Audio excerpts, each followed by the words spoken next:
Astros Field in downtown Houston. Fox Sports Net brings you Houston Astros baseball. Tonight, the Astros play Game 2 of a 3-game weekend series with the St. Louis Cardinals.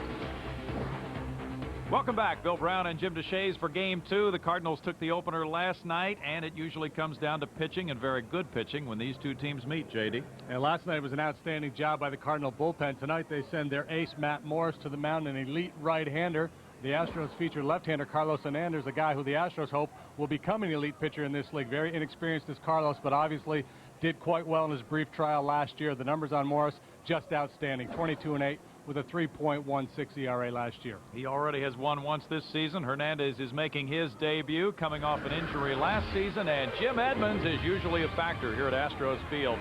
We'll see if he is tonight in Game 2 in just a moment.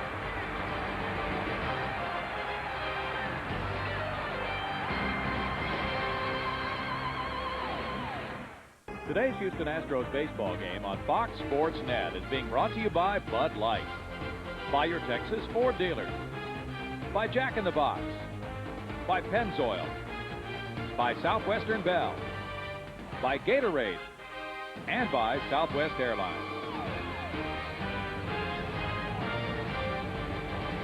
It's a cool evening here at Astros Field. It's the Cardinals and the Astros for the second of 19 meetings. And let's take a look at the starting lineup for Tony La Russa's Redbirds, brought to you by Southwest Airlines. It opens with Fernando Vina, the second baseman. Placido Polanco is at third base. Eduardo Perez, the right-handed batter, draws a start at first base against the lefty Hernandez. With Albert Pujols in left field, Jim Edmonds in center, Edgar Renteria the shortstop, Mike DeFelice is the catcher. Eli Marrero is playing right field, and it is Matt Morris on the mound. Carlos Hernandez makes a long-awaited start because he sat out the last several weeks of last year, J.D. It's the book on Carlos. He can be overpowering at times, a 90 to 95 mile-an-hour fastball, very smooth delivery, sharp over-the-top curveball, a good changeup, very effective with the off-speed pitch in spring training. And, of course, Carlos made the jump from Double-A to the big leagues last year, the first Astros pitcher to do so since 1991. Around the horn for the Houston Astros. Here's the way it looks tonight for Jimmy Williams' club. Jeff Bagwell's the first baseman. At second, it's Craig Biggio. On the left side, two rookies. Morgan Ensberg is the third sacker, the shortstop. To his left is Adam Everett. The outfielders are Darrell Ward in left field, Lance Berkman in center, and in right, Richard Hidalgo. The catchers Brad Ausmus, and Carlos Hernandez faces the Cardinals for the first time in his career. Carlos, 21 years old, from Venezuela. Had a record in the minor leagues of 30-11 with a 3.14 ERA. Was 1-0 with the Astros in 3 starts before leaving with the partially torn rotator cuff, diving back into second. And then had to sit out the last several weeks of the season, much to the Astros' chagrin. Fernando Vina steps in. Almost hit by the first pitch, and it's ball 1. Vina had an RBI double in last night's game in 5 trips after a .355 spring training. Tim McClellan is the home plate umpire for this game. That one goes in the air, and Lance Berkman comes in left center. There's one out for Carlos Hernandez. It's McClellan behind the plate, Ted Barrett at first, Brian Runge at second, and Jim Wolf at third base. Cardinals won last night's game 5-1. Placido Polanco in that ball game batted second and went 1 for 5. He had a bunt single in the 5th inning. Polanco now has strung together a 4-game hitting streak.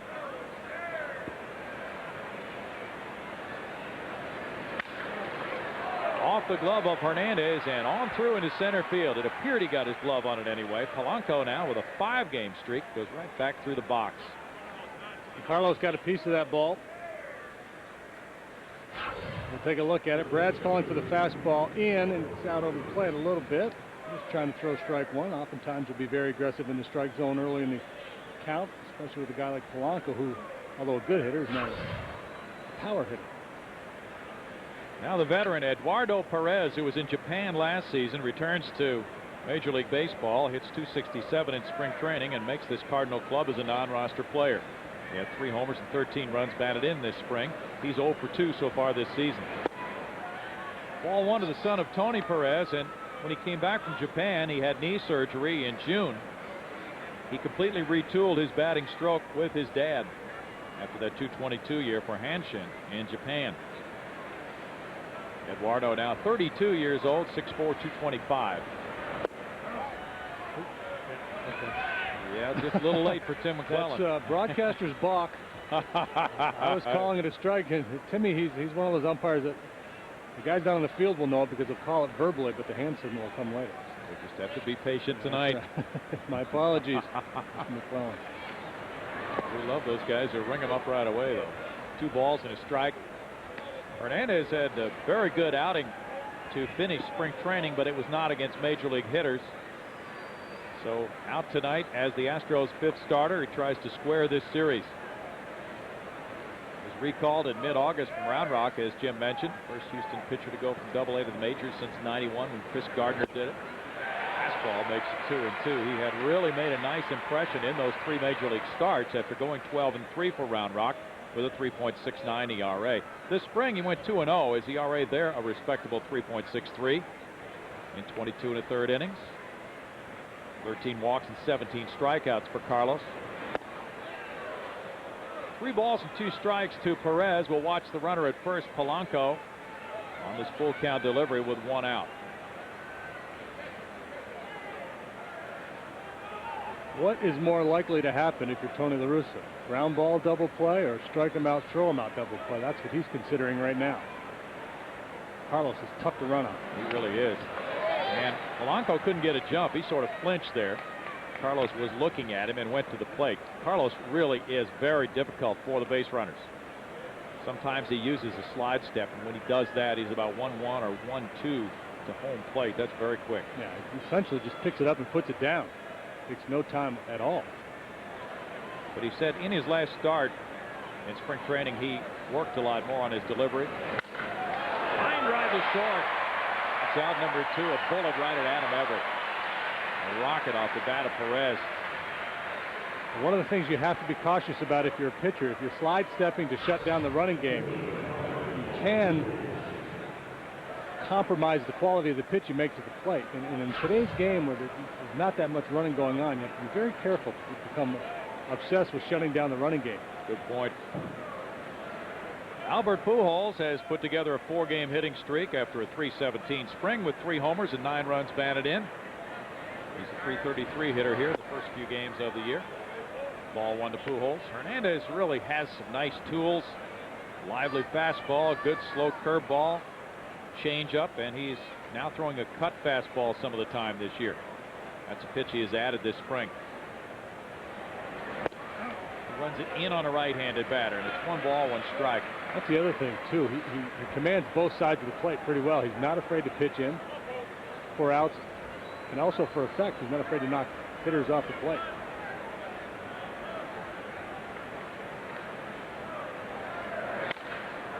Sliced out of play, 1 ball and 2 strikes. Both these clubs are 2-2, and they are both behind the front-running Pittsburgh Pirates, who won their 4th in a row today.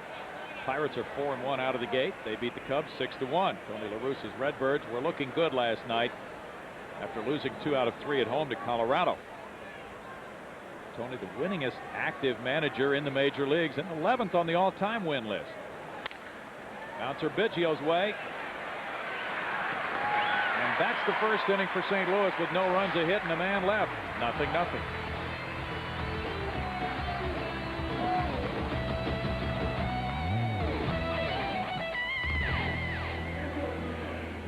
The leadoff man is Craig Biggio at second base. It's Fran Osmus, the catcher. Jeff Bagwell at first base. Cleaning it up, Lance Berkman in center field. Richard Hidalgo bats 5th and plays right field. Then it's Darrell Ward in left field. Morgan Ensberg at third base. Adam Everett at shortstop. And Carlos Hernandez on the hill against Matt Morris, a 22-game winner a year ago, J.D. At 2-4 seam fastball, he can bust it in the mid-90s. Power curve. He's got a nasty curveball. Gaining confidence with a changeup, and he gets the Dorothy Award for 2001. There's no place like home. 15-2 with a 1.62 ERA at home, but 7-6 with an ERA a notch above 5 away from Oz. Very nice. Craig Biggio leads it off. Shoots one up the right field line and foul for strike 1 to Biggio, who has started 167 for the first 4 games. He has 1 double. Biggio hit .333 last year against the Redbirds. .317 this spring for Craig with 6 runs batted in.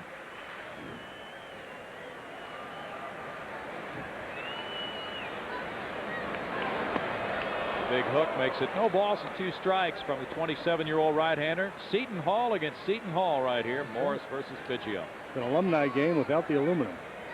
And they were both born in Middletown, New York. Morris missed the '99 season with Tommy John surgery. 1 ball, 2 strikes. Then in 2000, he was a reliever. He appeared 31 times. He was nursed back that way from the surgery with 53 innings pitched all year. And last year, a breakout year with 216 innings. Biggio watches. The count goes to 2 balls, 2 strikes. Morris struck out 185, and boy, he was so sensational at home, as you mentioned, Jim, that 500 pitcher on the road was fine for Matt Morris to get to 22-8 last year. Biggio fouls it. Still a 2-2 count, and in his career, he's a 500 pitcher against Houston, but somewhat of a tough luck 500 at 3-3 because his ERA is 3.26.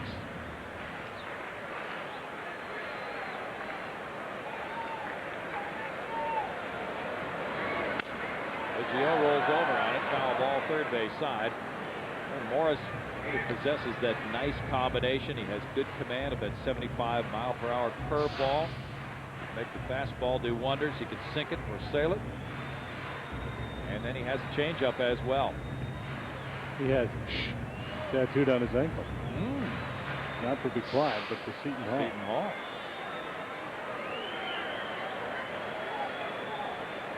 He's 2-1 in his career in this ballpark.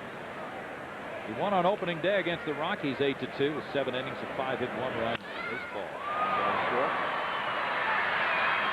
There's 1 out as Renteria handles it. And around the horn for the Cardinals. It's a different look on their infield tonight compared to last night's game. The first sacker, Eduardo Perez. Fernando Vina is at second. Placido Polanco at third base. The shortstop is Edgar Renteria. And left field is Albert Pujols. Center fielder is Jim Edmonds, a Gold Glover again last year. And in right tonight, it's Eli Marrero with Mike DeFelice behind the plate. And Morris works to Brad Ausmus, the guest on the pregame show with Greg. Talked about hitting second. Strike 1 to Brad. He's off to a very nice start. Catching back-to-back games right now. He already has a homer and 4 runs batted in. 1 ball, 1 strike. Brad has had good success against Morris to the tune of .318 and a .406 average in spring training. Brings you up to date on what he's done so far. Slices 1 fair. Looks like a double. It kicks out toward the outfielder, who drops the ball. Ausmus hesitated. Now he revs it up again, and he's safe at second base. Marrero didn't handle it cleanly. Brad had stopped, and then he threw it into full speed again. Marrero played the carom just fine, and because of it, Brad put on the brakes, but when Eli mishandled it, Brad took the extra base, therefore it'll be a E9 single and an error on the right fielder.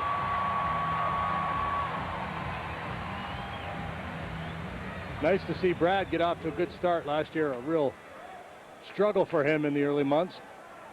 Got a chance to build a little momentum, gaining confidence. Now Jeff Bagwell looks at the sinker for ball 1. That's that hard sinker at 93 miles per hour, as you saw, to a .446 spring training hitter with 7 homers and 21 runs batted in, and a .385 hitter so far in the first 4 games. Jeff is 4th in the league in on-base average at .579. 1 ball, 1 strike, and he has walked 5 times. Morris coming right after him here, but that's a tough pitch to lift. Tough pitch to center. He throws at 93 miles an hour with that good downward movement. It is really tough to drive that ball. And then he comes back with the yacker and buckles it. Ball and 2 strikes. Morris had 2 outstanding outings in the playoffs against Arizona, but he was 0-1 despite a 1.20 ERA, running up twice against Curt Schilling. In his career, he's 45-25 with a 3.07 earned run average. It's 2 balls, 2 strikes. 6'5", 210, 27 years of age, just coming into his prime.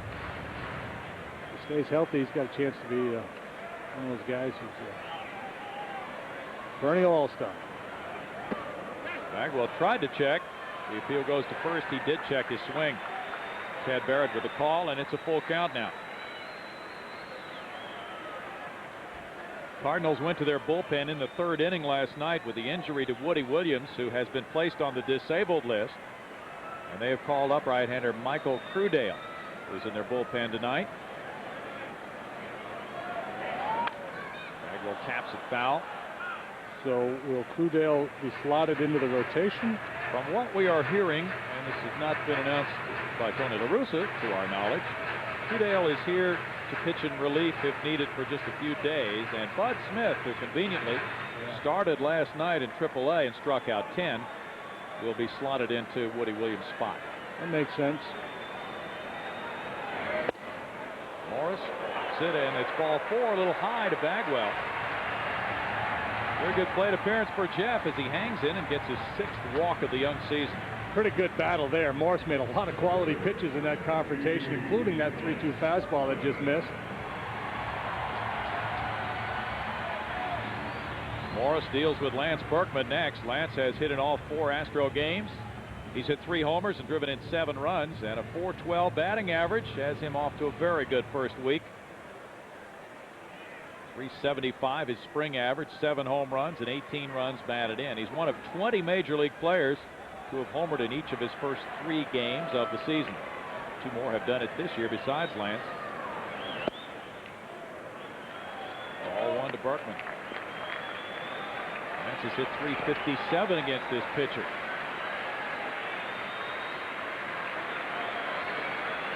What a year last year at .331, 34 homers. Line drive left. Caught. Pujols. Yeah, they give him the catch on it. And it's out number 2. It would have been interesting to see the call if he didn't handle this. Take a look as he tries to make the exchange from glove to bare hand. He mishandles it, but is able to hang on. You saw Brad with a pretty good jump off of second base, and he had designs of trying to double him off. I think if he drops that, a bare hand doesn't come up with it, you have to rule out a no catch. Yeah. Richard Hidalgo with a 4-game streak. Looks at strike 1. 246 for the spring with 2 homers and 9 runs batted in. Richard has hit .316 for the first 4 games. Morris has thrown 2 very tough pitches to him right on the black, and it's 0-2. Richard's a .500 career hitter with a homer off Matt Morris. Astros trying to strike first in this game right in the very first inning. Tap foul. Last night they had a golden opportunity. They did score in the first. They had the bases loaded, nobody out, but they only scored 1 run on a double play. The double play was started when Fernando Vina tried to tag Jeff Bagwell. Well, the umpire ruled that he did, but the replay showed that he did not. Just to hang with him. Line foul past Gene Lamont. Just about hang with him. Come on, Gino. Yeah. Way to swing the bat, Richard. He's telling him, go ahead, let it fly. I think I'm playing a little deeper. Tony La Russa had a good line in the paper today about the relief corps doing so well. He said, what about Williams limiting the damage to 1 run? That strike 3 call on the big curve, and that ends the first. Again, a Houston scoring opportunity, but no runs. 1 hit, 1 error, and 2 men left, and it's 0-0.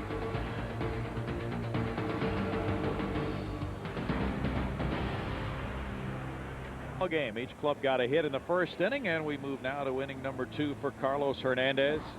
Cardinals won it last night, and Jim Edmonds had one of the key hits. He had 3 hits in the game, the last 3 times up. In the 6th inning, he delivered a 2-run blast. And a high piece of cheese and absolutely crushed it. Looks like the low 5s back in there. Oh, yeah. So Edmonds has hit in all 4 Cardinal games. That was his first homer of the year. He has a .588 on base average after a .362 spring for Jim Edmonds. There's strike 1 to the left-hand hitter, who just crushes Astros pitching, especially in this ballpark. He hit some other pitchers hard last year too, with 30 homers and 110 runs batted in. Especially early, a .411 hitter through May 1st last season. Interesting to see this Cardinal lineup tonight against the left-hander Hernandez. No Tino Martinez, no J.D. Drew. I'd assume it'd be a little bit easier to pitch to. 2 balls and a strike. Well, much has been made about the fact that with these left-handed power hitters, there aren't many left-handed starters in the NL Central, so that's a decided advantage for the Redbirds. But the Astros have Hernandez. Pirates have a couple of guys who throw left, Dave Williams and Jimmy Anderson. Not that you would think of them right off the bat with the likes of Andy Pettit, but there are a few left-handers around. Good hitter. 2 balls, 2 strikes. Nonetheless, though, it's a point that the Cardinals do face a ton of right-handed pitching, and guys like Edmonds, Tino Martinez are very strong against right-handed pitchers. J.D. Drew. Line drive. Biggio plays it. 1 out. Of course, with the battle for the 5th starter going to Hernandez over Tim Redding, there was a lot of speculation that the Astros would be better served by having a lefty in their rotation, but that really was not a focal point in determining who won that 5th starter job. It was whoever was pitching better. Edgar Renteria, a 4-game hitting streak.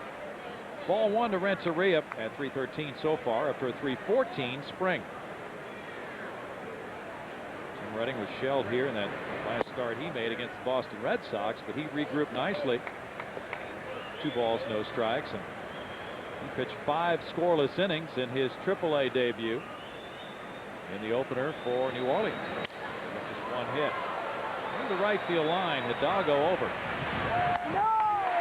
2 outs. Now, all things being equal, though, if I were an Astros decision maker, I would lean towards Carlos Hernandez because of this Cardinal lineup. I think Jimmy Williams, he probably wouldn't tell you, but Bert Hooton and Jerry and Hunsicker, I think they just feel like Carlos is a little further along in terms of his development than Tim Redding. His ability to place his fastball and command his off-speed stuff. Redding had the potential to get there. Carlos a little bit further along. Carlos very poised for a 21-year-old. Mike DeFelice will strike 1 on the fastball. DeFelice has gone deep once this year, has a couple of runs batted in. This is his 2nd tour of duty with the Redbirds after a 283 spring with 3 homers and 7 runs batted in. He is ticketed now for more playing time, at least in the early going, it would appear. No balls, 2 strikes. He and Mike Matheny are sharing the job right now. Kind of he looks a little bit like Lenny Dykstra, doesn't he? He does. Lenny Dykstra. Maybe it's because of the chew, but no, facial, he sure does. He's hitting from the wrong side of the plate. Pops it up, and it's still no balls and 2 strikes to Mike DeFelice. DeFelice, an 11th round pick of the Redbirds in '91. Now 32 years of age. Last year he was with Tampa Bay in Arizona and hit only 188. Just 1 for 21 with the Diamondbacks. They released him after an off-the-field altercation. Cardinals picked him up over the winter, and he is back as a good defensive player. He's a veteran who's been around for a while, fits into that mold of knowing how to call a game pretty well. Catcher number 3 is in right field for the Cardinals, Eli Marrero. They are well fixed behind the dish this year. Foul ball. Hidalgo takes a look at it. This will drift back into the crowd. It's quite windy during the day here in Houston, and the roof was on the stadium during batting practice, but was rolled back about maybe an hour before game time. As you can see, the wind is not much of a factor right now. Pretty nice and cool.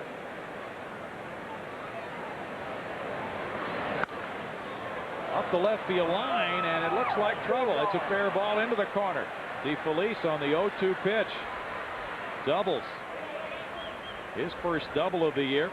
Hit that mostly with his left hand, and he avoided hooking it so much that it went foul. 0-2 breaking ball, and what you're trying to do is miss down. It's exactly what he did. He made his pitch. You cannot fault Carlos Hernandez. DeFelice just stayed back and then went down and got it. Oh, he really did. He scraped that off the plate. Cardinals have him in scoring position for Eli Marrero now. Cuban-born catcher, right fielder. He can play first base, other positions as well. He's 3 for 3. Strike right on the corner for Hernandez. What a weapon that is, the ability to get a called strike with the changeup. Most pitchers, most of the time, you're trying to get a guy to offer at a changeup and show itself in the strike zone and then dive down out.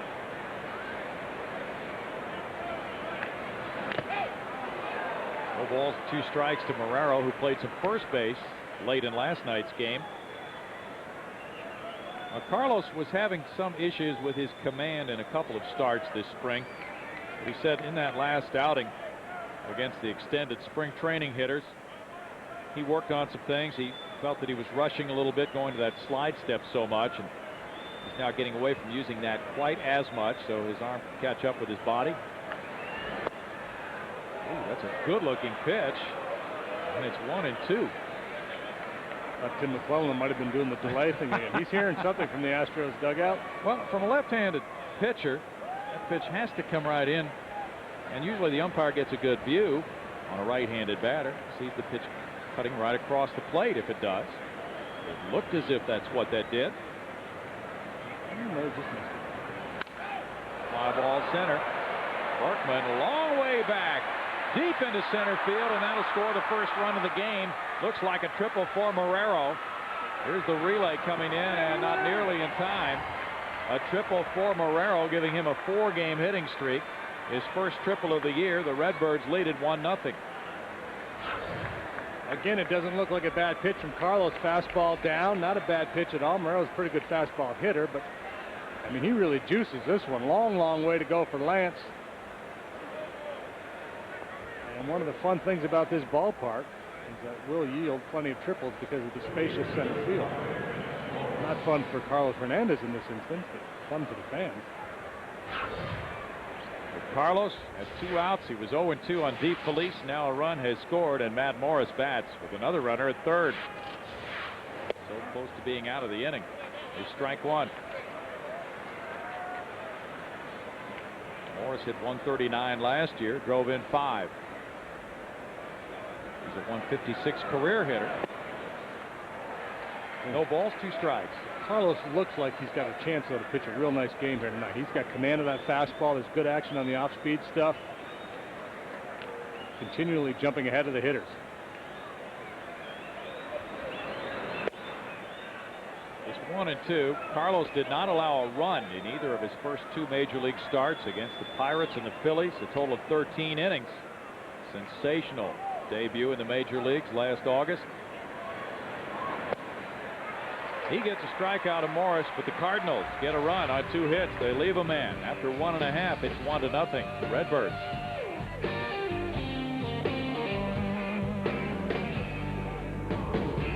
Nothing St. Louis with back-to-back extra base hits by DeFelice and Marrero, giving the Cardinals the early lead. Here are the Jack-in-the-Box standings from last year in the American League West. The Astros will be playing this division in interleague play, and Seattle had 116 wins, winning by 14 games over Oakland.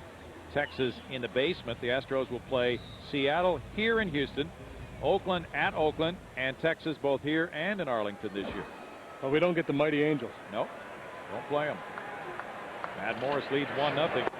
Darrell Ward takes, and it's ball 1 to D. Ward. And an upset stomach last night, was not feeling good before the game. He hit .305 this spring, 4 homers, and he has a .400 batting average so far this year. 1 ball and 1 strike to Darrell. Darrell was 2 for 4 in last night's game with a single and a double, and Vina robbed him of a 3rd hit.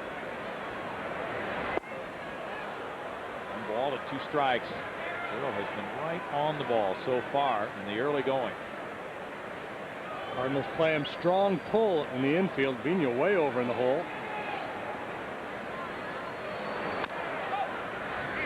Morris jams him, and the count remains at a ball and 2 strikes. Renteria shaded towards the bag. Blanco well off the line. Excuse me. Matt Morris was the comeback player of the year last year. Ward swings at a breaking pitch, and there's the strikeout. Number 2 in a row for Morris. He's got a chance to collect some hardware before his career is done. Yes, he He does. has just got great weapons. Look at the action on that curveball. It's just spinning hard as it goes to home plate. He is a big-time competitor. Morgan Ensberg with a .222 average. Steps in with 1 out. Morgan was 0 for 3 last night. Morris deals strike 1. With that kind of command, the ability to clip off that corner, you can understand how Morris could go 22 and 8 last year. 1-1. Certainly a lot of things have to go right for a starting pitcher to win 22 games, but the combination is there. He's got the stuff, the command, and the composure, and he has a good club behind him, both offensively and defensively. 1 ball, 2 strikes. It's the first round. The one thing you can't explain is that road record. With his stuff, his success at home. Obviously, there's plenty of pitchers who do better at home than on the road. But his split, it's another punch out, this time with the curveball. He was locked in. 3 straight strikeouts for Morris. But it's impossible to explain the difference. 1.62 ERA at home and a 5.15 on the road. Unless he just had a couple of clunkers as we watch that breaking ball drop over the outside corner. Morgan has a good long look at it. I'm not particularly thrilled with the call by Tim McClellan. Adam Everett looks at ball 1. He may have had a couple of games, I don't know, maybe a Coors Field thing where he gave up 11 or 12 earnings. It may have inflated that number. Everett had a good spring. He's hitting .375 in the first 4 games, and it's 2 balls, no strikes.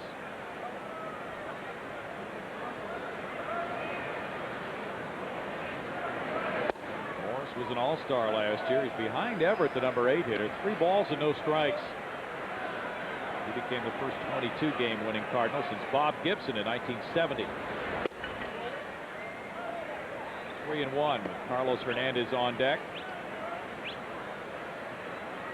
In his career as a starting pitcher, he's 41 and 22 with a 3.04 earned run average.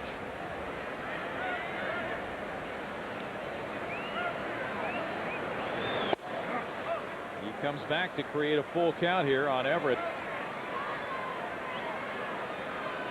He's just going to go right after Adam here. 1 hopper, Polanco. That's a 1-2-3 second, 5 straight outs for Morris, and a 1-0 Cardinal lead through 2.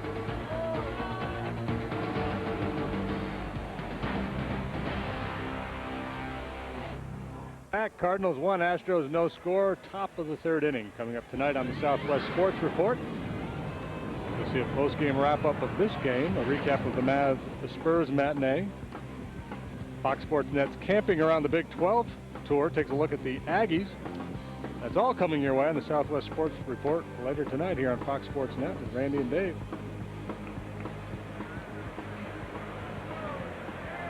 Carlos Hernandez trails 1-0. Cardinals bunched a couple of 2-out hits for extra bases in the 2nd inning.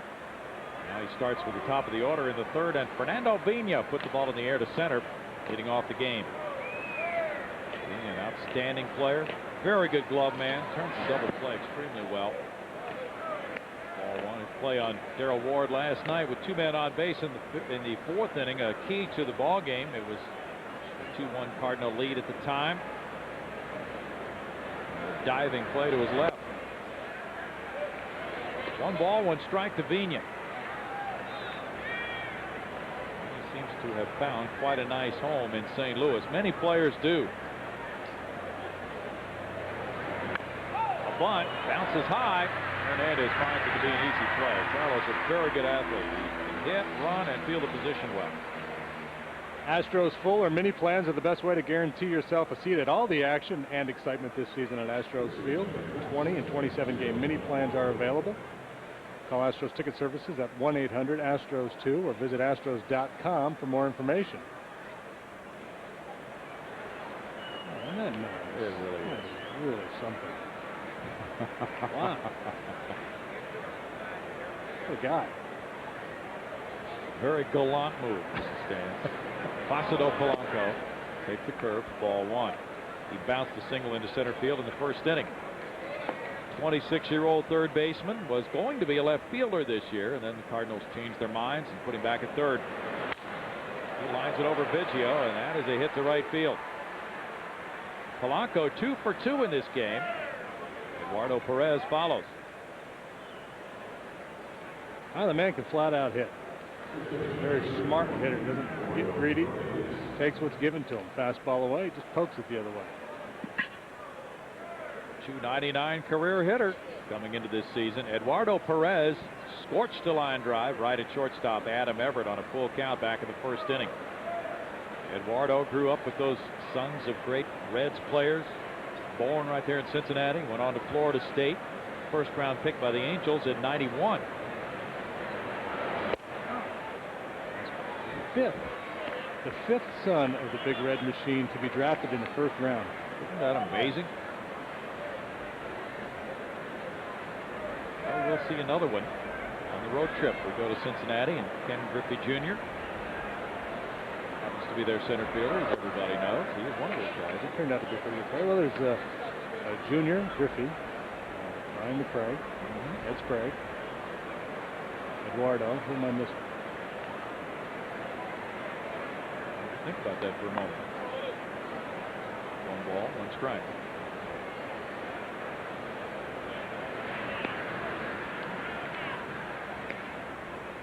Albert Pujols on deck.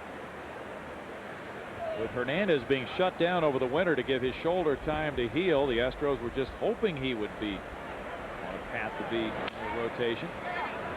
That's a foul ball Morgan Ensberg's way, 1-2, and things have gone well. He really couldn't pitch in winter ball as he would have preferred to do this winter because of the partial tear in the rotator cuff. It was just allowed to heal without surgery, and things have gone well for him. The fifth son of the Big Red Machine to be drafted in the first round was Lee May Jr. Okay. Booge was all over that one. I didn't know Lee May had a son that played. He was a Mets. Was he a big leaguer, Booge? No, never met the big one. 2-2. That's why that's the obscurity part of that question, isn't it? Yeah.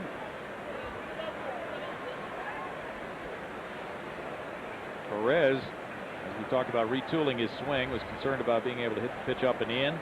He's a little more open now. And closes as the ball comes in. It's 3 balls, 2 strikes.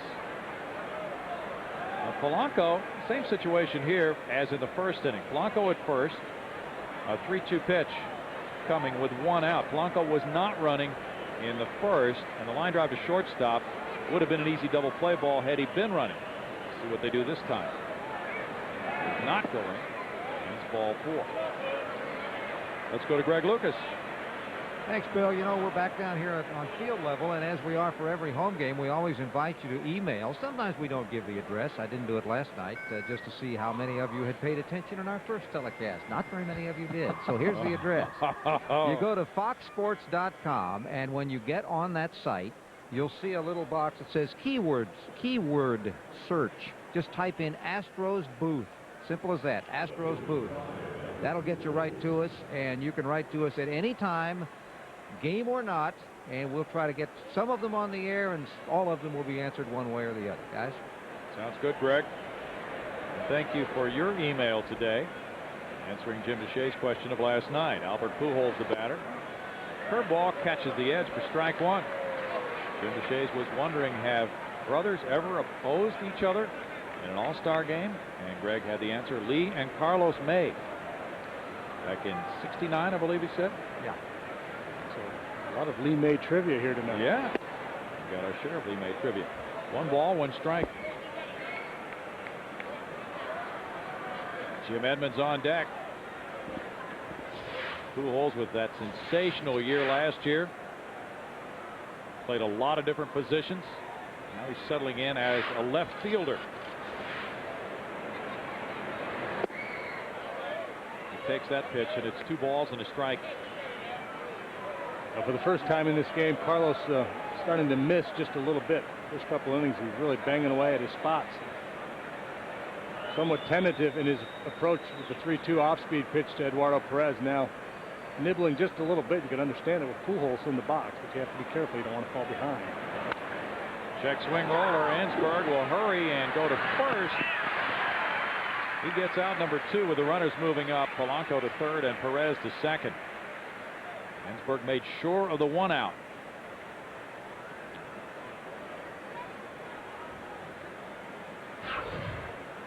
Pujols fooled, a little check swing on an off-speed pitch.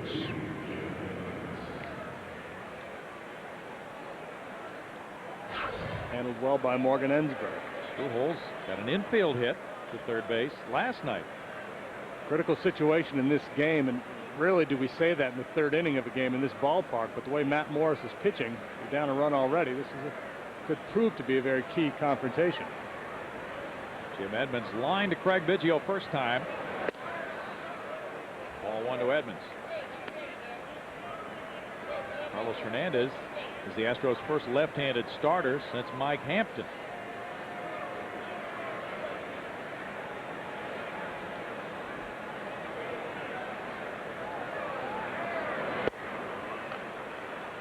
It's 2 balls and no strikes. The last 5 years, well, you see that last year Edmonds hit .246 against lefty. The last 5 years, .259 against left-handers. So they have really slowed him down.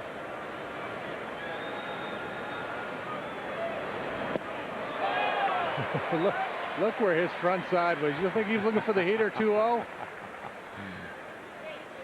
Look at that look. You got me, kid. Look at him. He is bailing and wailing. He's looking for something to juice, and Carlos pulled the string on him. Exactly what he did last night on that up and in pitch. He yanked it into the terrace deck in right field. 3 balls and a strike to Edmonds. Trying to tie him up with that fastball, just can't hit that spot. Edmonds isn't off him.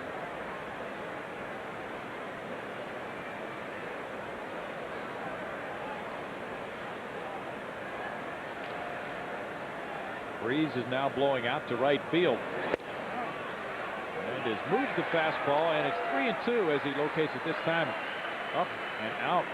But because of the 2-0 curveball, Edmonds couldn't sit dead red there on 3-1. In the back of his mind, he's thinking, well, it's probably a fastball, but he couldn't just sit on it. And couldn't quite pull the trigger on that good heater over the outside corner.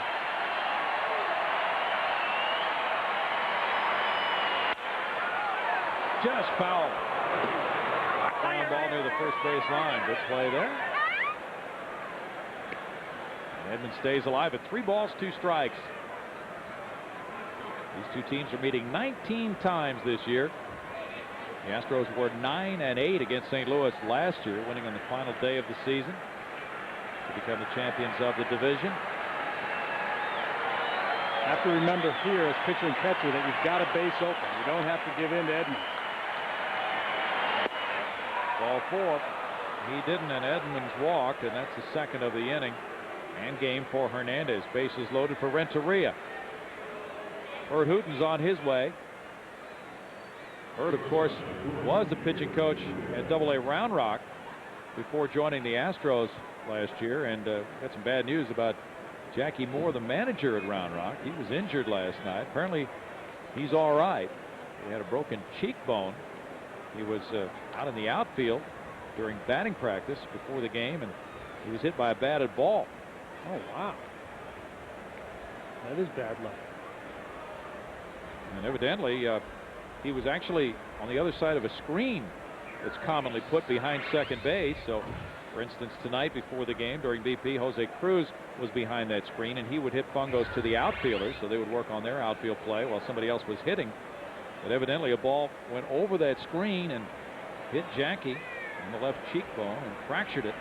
Last night, he was taken. They were in El Paso. He was taken to the hospital. Underwent some tests and got out this morning. Edgar Renteria looks at it. It's ball 1 to him.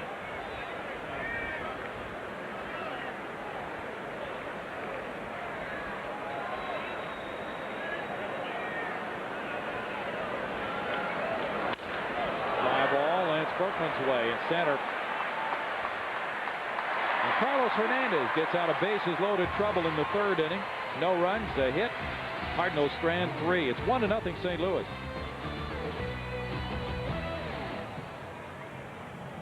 Astros will be batting in the home 3rd right after we check out. Our Texas Ford dealers, league leaders, highest batting average last year with runners in scoring position belonged to Craig Biggio. He hit .388 with runners in scoring position to lead the National League last year. Well, calls for Mutis Carlos to hit a double. Because Biggio's on deck. He's on deck. We don't want Carlos to reach and try to steal a base. We don't need him doing any more head-first diving. Well, he realizes that adrenaline got the best of him last year. There's ball one to Carlos. He was on second base. He was trying to dive back in, and that's how he hurt the rotator cuff. Very fast. 1 ball, 1 strike. Well, sometimes it just, instincts take over. Shane dove into third base in the spring training game this year. Yeah, that's right. That was when he was nursing an injury. Sprained lower abdominal muscle. 1 ball and 2 strikes. Competitive juices start flowing.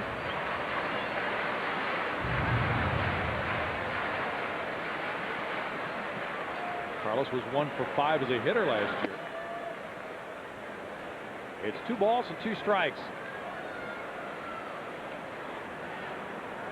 He came through the Astros Venezuelan Academy. One of many to do that and reach the big leagues. The cap goes foul. Freddie Garcia, another one of those pitchers from that Venezuelan Academy, has really blossomed with the Seattle Mariners after being involved in the Randy Johnson trade. Albert Pujols, Richard Hidalgo, so on down the line. There are many who have come through that academy and become major league stars. Hernandez really pumped for that one. It's 2 balls, 2 strikes. He put something into that swing. Yeah, I think he'll be a pretty good hitter. Good athlete. Looks as if he has a pretty quick stroke there, JD. Yep, he'll be fine. He's a pitcher. That one goes out to shallow right field, and he whips it in for a hit. Second major league hit for Carlos Hernandez.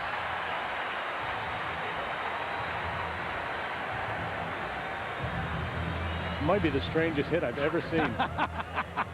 What does this thing do? Look at that. That ball's going to hit him in the back ankle if he doesn't hit it. Just a little lob wedge. Look, it's got so much spin on it. That's a funky spin on it. Bouncing it away from Fernando. He hit a curveball. It almost would have hit him. It must be a balata. Craig Biggio, the batter now. And grounded out to short in the first inning.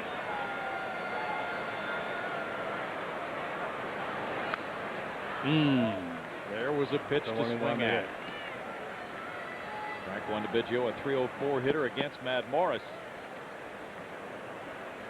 Biz has made a career out of whacking that pitch down in the corner, shooting it into a gap somewhere. High fastball. Curve drops in for a strike, and quickly it's 0-2 for Morris.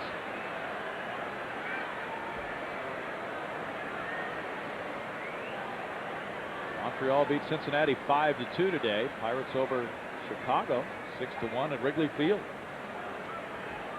Florida down the Phillies 7-3. And the Giants won again 4-1 over San Diego.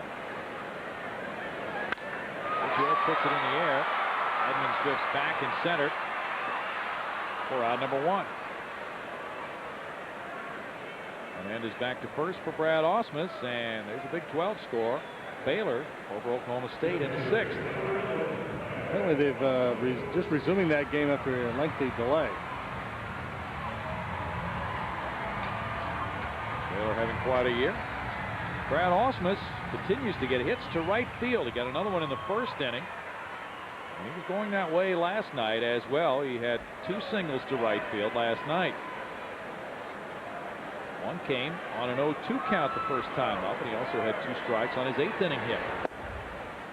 Ball 1 to Brad. He didn't make much out of hitting second when he did the interview with Greg Lucas on the pregame show, but he did say that he had hit in that number 2 spot in the lineup quite often in Detroit in '99 and enjoyed it. 2 balls, no strikes.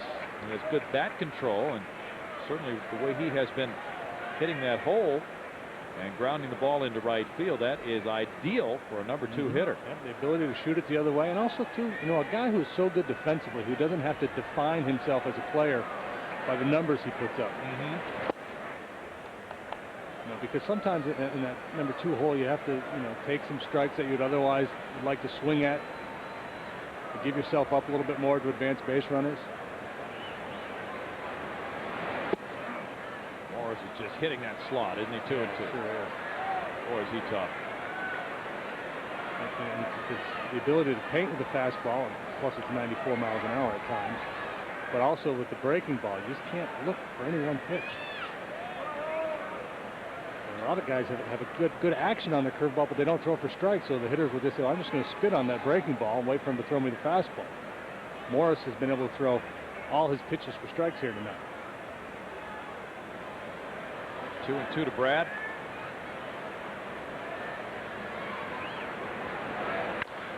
Bouncer shortstop, Renteria. Oh, he dropped the ball.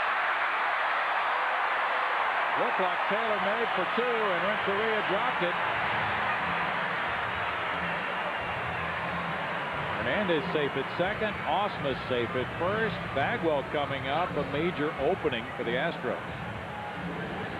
Trying to be a little too quick. It's the old cliche. First guy sure, second guy quick. First error for Renteria. Now it's Bagwell. He walked on a 3-2 count in the first inning. Second error for the Redbirds tonight.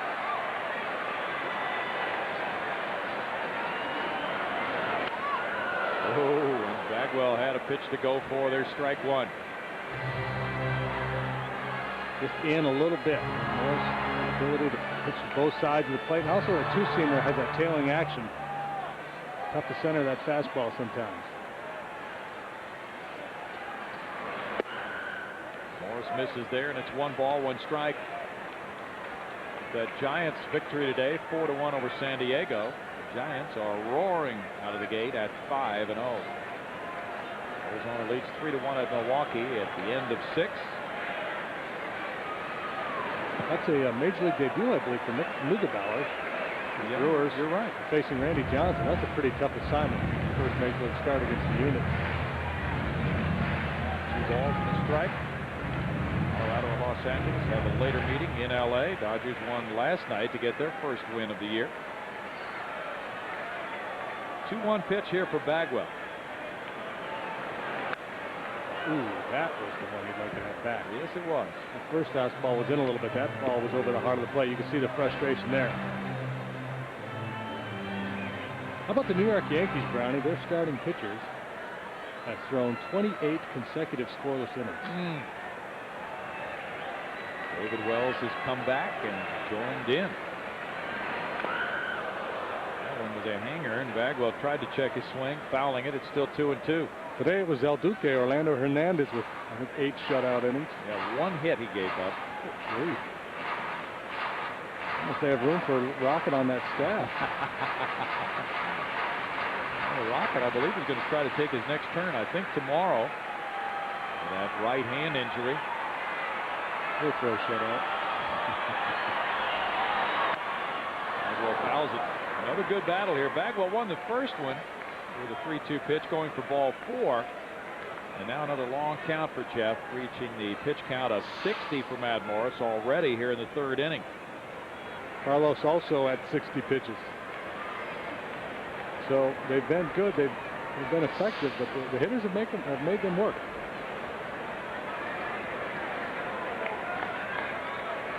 Harold Kyle will take his first start of the season tomorrow, 1:35 against Wade Miller. And ball into left. Hernandez will stop at third. Bases are loaded for Lance Berkman. Bagwell finds that slot. Another tough at bat for Jeff. I just read his lefty telling Jeff couldn't hit that fastball. He knew he was on it. Look at that swing. After fighting off those fastballs, the ability to stay back and hit was a pretty good curveball, and hit it hard enough to get it to the left side of the infield. That was just quality work by Jeff Bagwell. Bases loaded, 1 out. Lance Berkman, who lined to left in the first inning, was up with the bases loaded, nobody out in the first inning last night. Grounded into a double play with 1 run coming home. He was pretty disappointed at himself with swinging at that first pitch, but it was resembling a fastball as it came up to the plate from Woody Williams, and it was actually a cut fastball. It came in on him, and that led to the double play ball. Popped up into foul ground. Polanco over near the tarp, and he snags it for out number 2. Berkman again, as last night, with the bases loaded, offering at the first pitch. Now Richard Hidalgo will try to give the Astros a 2-out lift. RBI situation, an RBI guy who's in the middle of the lineup has to be ready to hit, especially with a guy like Morris who's had such good command. The first pitch may be the best pitch you get to swing at. Lance would tell you he felt pretty comfortable with going after that pitch, just didn't get it. And now Hidalgo, strikeout victim in the first inning with a couple of men on base. It's another opportunity here to drive in runs.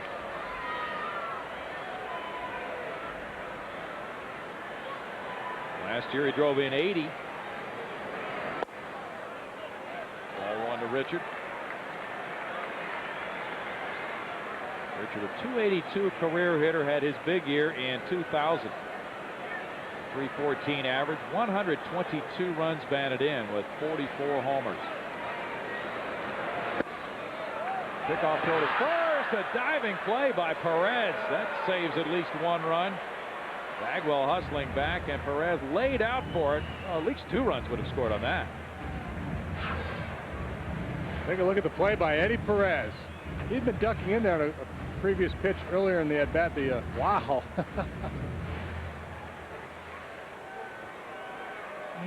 Wow. Reaching almost around Bagwell. 2-0 to count. Laced into left. Hernandez scores.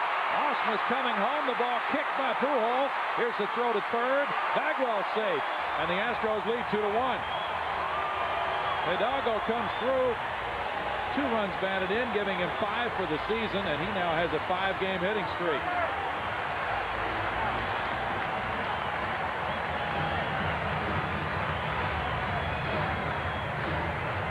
Hernandez comes home with the Astros' first run. Big lift provided by Richard Hidalgo. Pulled the fastball through the hole. Pujols perhaps would have had a shot at Osmus, but mishandles the ball in left field. Runs are unearned, and not because of that misplay by Pujols, but the Renteria error earlier in the inning. Darrell Ward spins out of there on ball 1, up and in. And Dave Duncan, the pitching coach, will go to the mound. Scoreboard has not reflected a 3rd error in the game for St. Louis, but the ball was not handled, as you saw, by Pujols in left. Matt Morris with an uncharacteristic lapse here, but he's trying to pitch around the misplays too. That tailor-made double play ball, it appeared, didn't get turned. And now another misplay, this one in the outfield.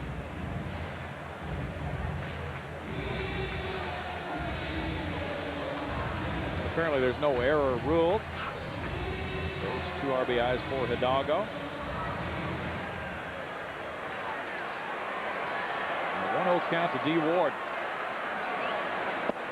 I guess the only way you would rule an error there is if you determine that Jeff Bagwell advanced to third base because of the misplay by Pujols, but Jeff apparently was running all the way.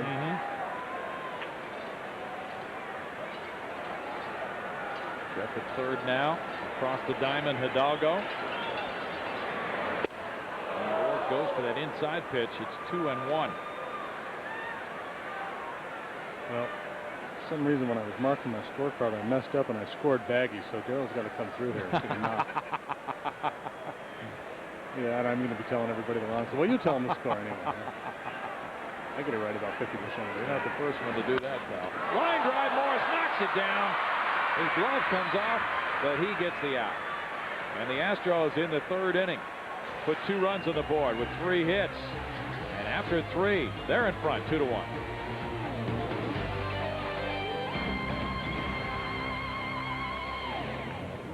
Got it, 2-1. Carlos Hernandez with the lead now. And spins a curveball outside to Mike DeFelice, who hit that pitch on an 0-2 count for a double to left field and scored the Cardinal run on a Marrero triple in the 2nd inning. Hernandez has scored the Astros' first run after his blue hit started the go-ahead rally. 1 ball and 1 strike. Carlos made his major league debut August 18th last year against the Pirates. An emergency start for an injured Shane Reynolds, who had a strained lower back. And he found out about an hour and a half before game time he was starting. Line drive, he knocks it down and makes the play. That flashes back to Darrell Ward's line drive. to end the last inning, and Matt Morris made a similar play, losing his glove on it. There's Carlos eating that omelet, and he found out he was starting. This time he's not eating an omelet. Look how almost blasé. Oh, there it is. I'll just knock this baby down. Don't panic. Step and throw. He's very composed. Eli Marrero with an RBI triple to dead center. Comes around for the second time. They strike one through the back door with a curveball. And all Hernandez did on short notice was collaborate with Octavio Dotel on a 2-hit, 3-0 shutout of the Pirates. Line drive right field corner. And it's off the wall. Marrero heading into second. He's taking a look, and he holds there. He now has a triple and a double in this game. Marrero stretching it out. Marrero has opened the season 5 for 5.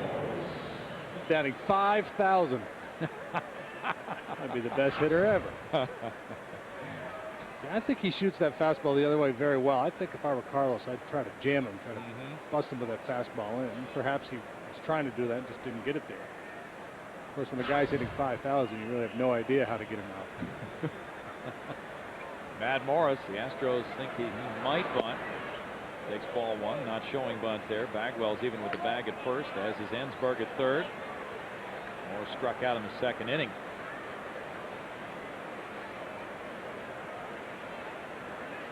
Morris picked up with that opening day start where he left off last year. 1 ball, 1 strike. Morris is a pretty good hitting pitcher. .93, I think he hit last year. Perhaps that was his career average we had up there. But this is a time where it's worth the risk, I think, for the outfielders to really shorten up, because it's more likely that he drop one in front of you than hit it over your head. And if you really shorten up when the opposing pitcher's in the box with a man in scoring position, that gives you a better shot at throwing the runner out at home plate. Not just the opposing pitcher, but anybody that you don't think is going to drive the ball over your head. 2 balls and a strike. Fouled away. 2-2 to Morris. When Hernandez took that start last August, they broke the streak, which was the longest in the majors by the Astros, who had not started a southpaw in 284 games. They're hoping that he stays in that rotation for years to come. There's a flare near the right field line. Going foul. Hey, well played down there. It was. He came ready to make the catch tonight. It was right there. I reached. But no, the big guy got it. It was right there. The big guy got it.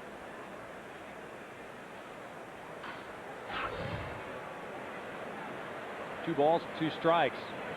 Hernandez got a hit off Morris. Morris trying to return. And it's 3-2.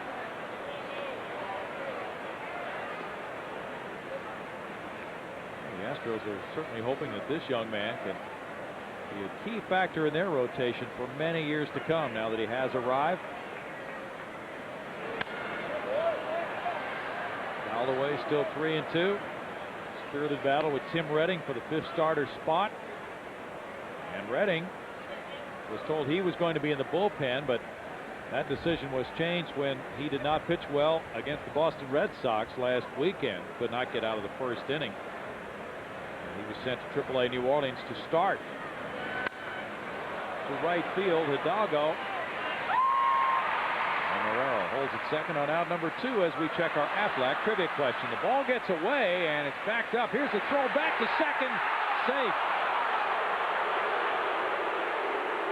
Morgan Ensberg scrambled after that throw got away and almost nailed Marrero.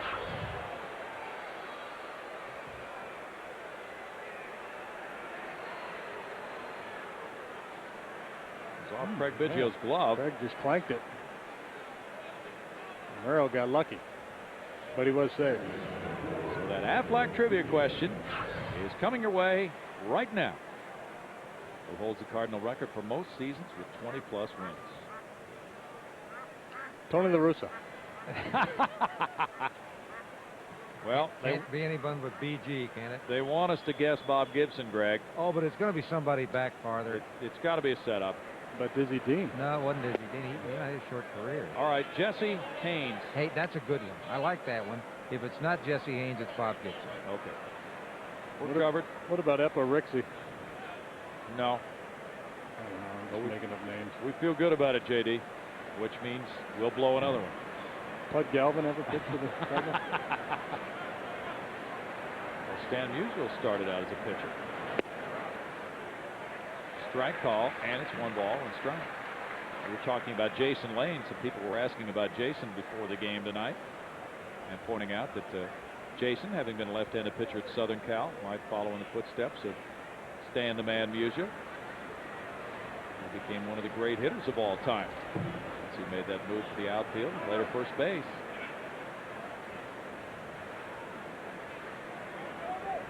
Next weekend, these two teams will be squaring off again in St. Louis.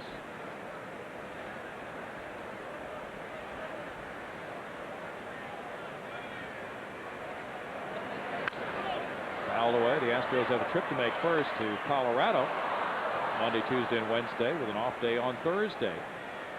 Wade Miller and Darryl Kyle pitch here tomorrow at 1:35. Monday, it's an afternoon opener. It's the home opener for the Rockies in Colorado. Roy Oswalt and Denny Nagel, they're both 1-0. Tuesday, a night game for Shane Reynolds and John Thompson.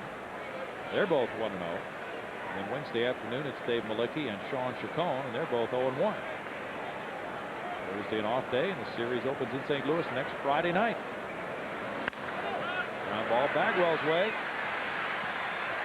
He takes it for out number 3, and it's no runs a hit and a man stranded after 3.5. 2-1 Astros.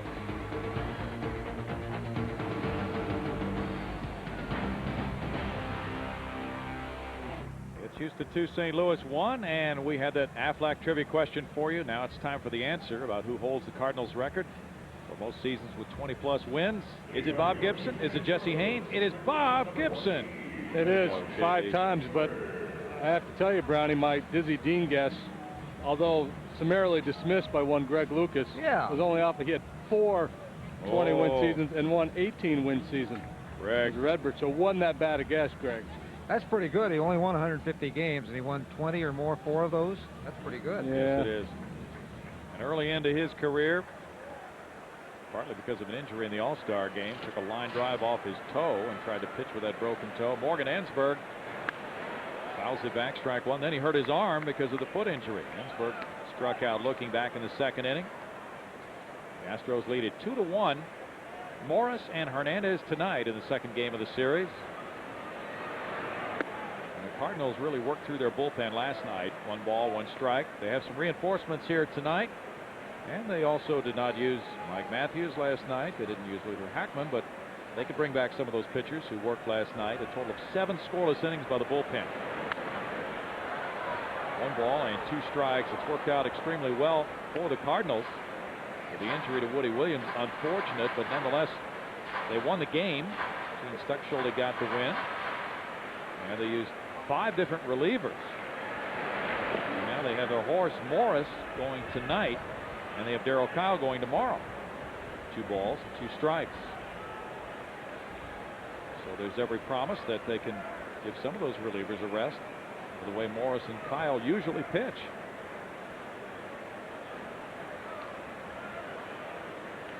The Astros would love to ruin those plans. 2 balls and 2 strikes. Morris struck out 7 in 7 innings when he beat the Rockies. He gets another one here. That's number 4 for him.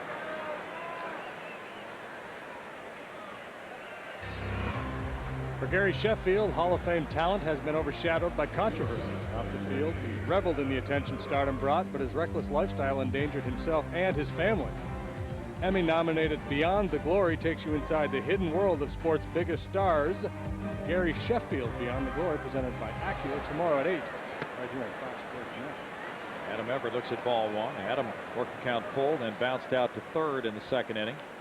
The rookies Ensberg and Everett together on the left side of the infield, together in the order, batting 7th and 8th. 1 ball, 1 strike, and good research by Stephen Cannella in Sports Illustrated out this week indicates that that's a rarity. 4 teams that have 1, 2 balls and a strike. To have 2 rookies on the infield. The 1947 Los Angeles Dodgers, the last team to do that and win. By defining win is like winning the whole shooting match, or? Well, let's see. They had Jackie Robinson and Spider Jorgensen at first and third in 1947. And I believe they went to the World Series that year, JD. 3 balls and 2 strikes. So winning big is what we're talking about primarily. Best team to make the postseason. Fly ball to right. Eli Marrero, 2 outs. Well, who was somebody was telling us in spring training that the '85 Dodgers started rookies on the left side, and Dave Anderson, I think, was there as a shortstop. Well, he was, and Mariano Duncan was on, and I looked at that, and I don't think that's true. I don't think both of them were rookies that year. 2 outs now, and Carlos Hernandez bats. He had a strange looping single to right field in the 3rd inning and came around to score. Strike 1 to Hernandez. So it's a rarity, but the Astros feel very good about both Ensberg and Everett. And it's time to let them play. See, he took that good swing at the fastball, and he earned himself that yacker. Morris said, okay, feeling pretty comfortable. I'm going to pull the string on you a little bit. Now he's going to try to dust him with high heat. And the ball rolls out to Fernando Vina. And Morris gets the 7, 8, 9 hitters in order. We go to the 5th inning with the Astros leading the Cardinals 2-1.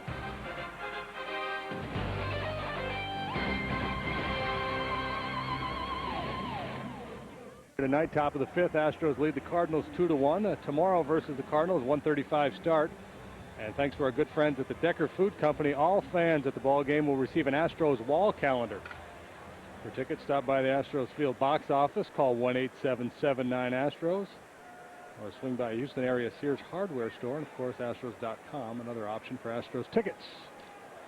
Well, tickets, promotions, a lot happening. Yvette Caceres is joining us. Glad to have you with us again, Yvette. Thanks for having me back. The Astros coordinator of promotions has even more to tell us about now. You've added a few things to the list, we understand. We sure have. I want to start by reminding the fans that in April we still have coffee mugs on the 19th, Friday, and Astros Kids trash cans on Sunday the 21st. All good reasons to come out to the park with those kids early in the season. See some quality baseball, get some good gifts, and that's a great weekend with the Giants in town. Barry Bonds and company. We coffee mugs and trash cans. Gotta have the coffee mug. Wow. It's a must-have. Ground ball, diving Ensberg. Here's a tough play for Everett. Adam Everett gets Polanco. Terrific play in the hole. That's what we've been talking about right there. Adam Everett, the ability not just to make the routine plays, but to make the very difficult plays. Watch him get around this ball deep in the hole. A lot of guys will have to backhand that ball, but quick feet and a good accurate throw. Pretty play by Adam Everett. It's a fun play. I like that play with the diving third baseman and the shortstop coming in behind. He is some kind of shortstop. Eduardo Perez takes, and it's a curveball for ball 1. He's 0 for 1 with a walk. Yeah, those are 2 great promotions you talked about with the 19th and the 21st, the coffee mugs and trash cans. What else do you have for us? Well, Friday, May the 24th, we're going to do Astros half yards from Budweiser for the first 30,000 adults that are 21 years and older. That same night is University of Texas Longhorn Night. Have all the Longhorns in the house. Ooh, and the Coca-Cola Value Night. So 3 things on Friday, May the 24th. So we got the half yards and the Longhorns at the same night. Is that a coincidence or is that by design? We try to think these out before we do the promotions, just like Turn the Clock today. And we gave away clocks, some wonderful clocks by Stuart and Stevenson. Giving away those clocks, and people can, right here at the ballpark, turn those clocks ahead an hour. Sunday, Memorial Day weekend. Many U.S. flags for all fans and postgame, a fireworks show, compliments of El Paso Corporation. That should be a fun, fun day. Oh, yeah. Love those fireworks. And that's that weekend. The Cubs are in town. Another good weekend to come out. 2 balls and 2 strikes. That's double your pleasure, right? You get to see Astros Cubs, plus you take home a souvenir. Yeah. We're going to get to a June date in a moment. Little bouncer slowly hit. Hernandez can't get there. Biggio with a quick flip. He gets him 2 outs. June 11th is a date that you have circled, Yvette. Right, that is Astros Sports Bottles, compliments of Ruggles for the first 10,000 adults. We're really excited about that. We get a lot of requests for sports bottles, so we're going to go ahead and give the fans what they want. That's great timing. In the month of June, it'll be time to drag out those sports bottles. It'll be hot. What do you think? Albert Pujols, the batter. He is 0 for 2, 2 ground ball outs. Anything else on the horizon that you've added? Well, kids opening weekend, June the 15th. The Rangers will be in town. We'll give them floppy hats, and this is all compliments of Coca-Cola. Deep drive to right field. Hidalgo will not be able to catch up with this opposite field home run by Pujols. And the Cardinals have tied it at 2. Prince Albert goes deep for the first time this year, and he's now hit in all 5 Redbird games. They get an unscheduled souvenir. Well, and they've been coerced to throwing it back. A little peer pressure.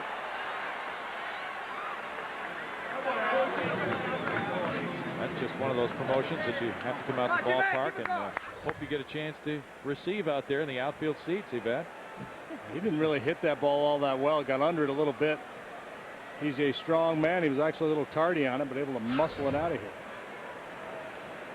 2-2 game now. Jim Edmonds the batter. Bagwell takes his grounder. Anything else coming up, Yvette? Well, I want to remind everybody we've gotten lots of phone calls about Grandparents Walk the Bases, Sunday, July the 14th. Otherwise, you have your staples, your gym bags, your T-shirts, your flashlights. We're going to give away flashlights on June the 21st. Thanks, Yvette Caceres. It is a 2-2 ball game. Thank you for having me.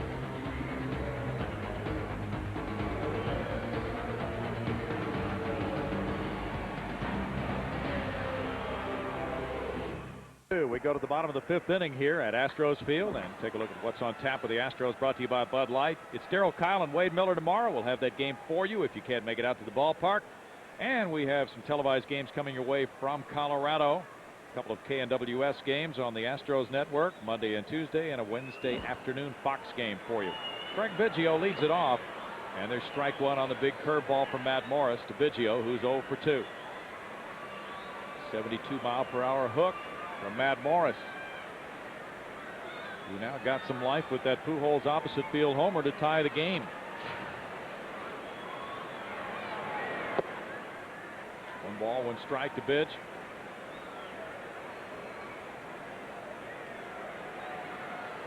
During the last decade, he leads all National League players in hits with 1,695. 1-2 the count.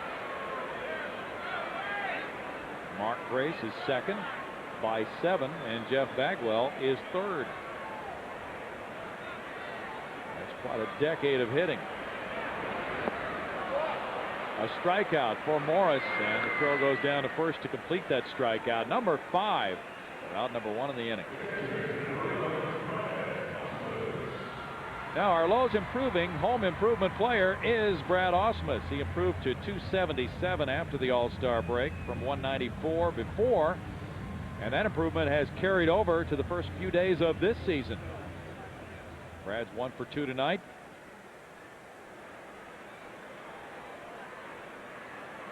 He scored a run, reaching on that error last time out. There's strike 1 on the foul ball. Generally speaking, you give a veteran player enough at bats in his career, and he will seek that level that he's generally established. He's a .259 career hitter who hit .232 overall last year. Well, sometimes you just throw that out as an aberration, an off year, 1 ball, 1 strike, and come back firing the next season. It seems to be a revised, new and improved version of Brad Ausmus here in 2002 so far.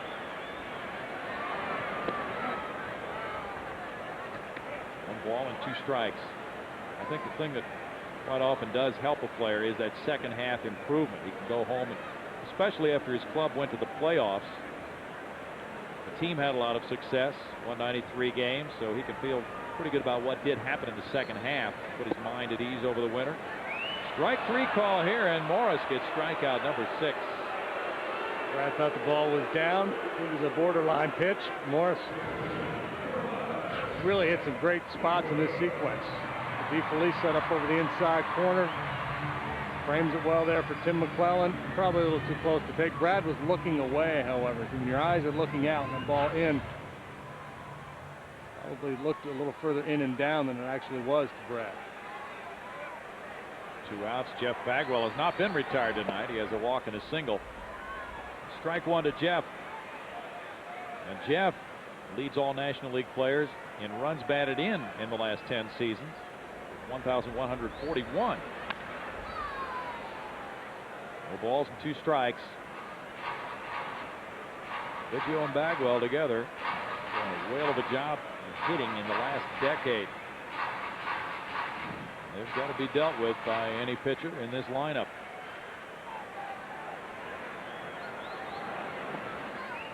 One ball and 2 strikes. Lance Berkman's on deck in a 2-2 game in the 5th. Felice has somewhat of an unorthodox approach back there behind the plate. He really spreads out wide, spider-like. It's a high pitch count, JD. What's he up to? 94. And number 95 goes into right field. Bagwell continues to reach base. He's been on all 3 times tonight. And in the Milwaukee series, he reached 10 times in a row. 3 short of the club record. Again, it's just quality hitting. Look at the head stay on the ball. Quiet head, stays behind it. Ball gets in on him a little bit, and he just drives it through the hole. The Astros now have 5 hits off Morris. All have been singles. Lance Berkman is 0 for 2. The shift is on the infield for him. Nice play by DeFelice as the pitch goes in the dirt for ball 1. And there's the way they line up with Renteria on the first base side of second.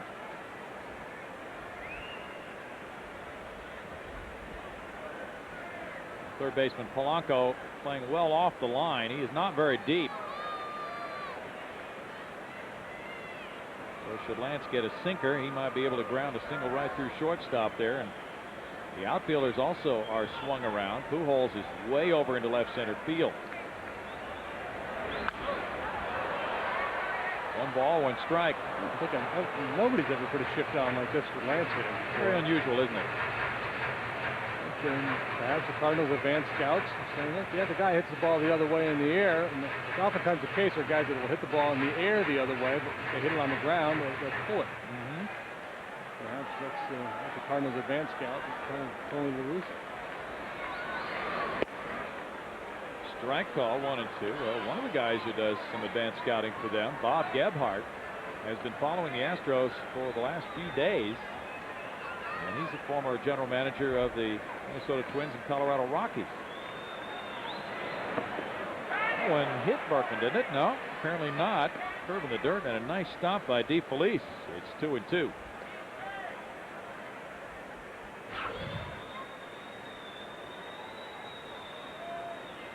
Nope.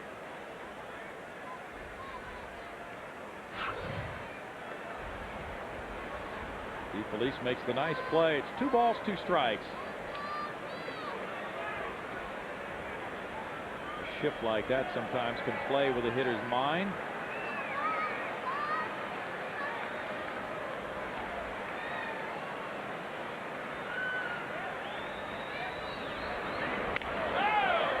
Foul ball.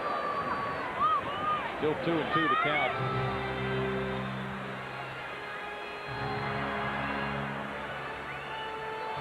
If he wanted to bunt, it would be an easy single. He pushed the ball, fly the mound to Morris's right. Richard Hidalgo next. That doesn't usually happen with a guy who bats 4th. He might hit a line drive into the teeth of that shift, or he may hit a line drive over that shift, hit the ball out of the park. A number of possibilities, but the Cardinals are trying to bunch their fielders where he most often does hit the ball.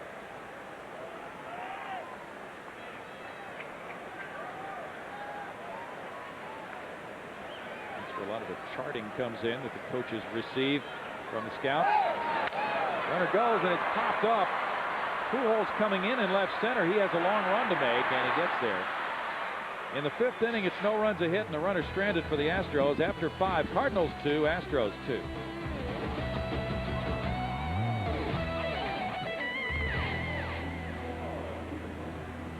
Houston Astros baseball on Fox Sports Net is being brought to you by Aflac. Without it, no insurance is complete. By Lowe's Home Improvement Warehouse. Lowe's, improving home improvement. By Nextel. Stay ahead of your competition with Nextel Direct Connect. Nextel, how business gets done. By Subway. Subway, eat fresh. And by Southwest Airlines. Southwest Airlines, bringing people together with low fares.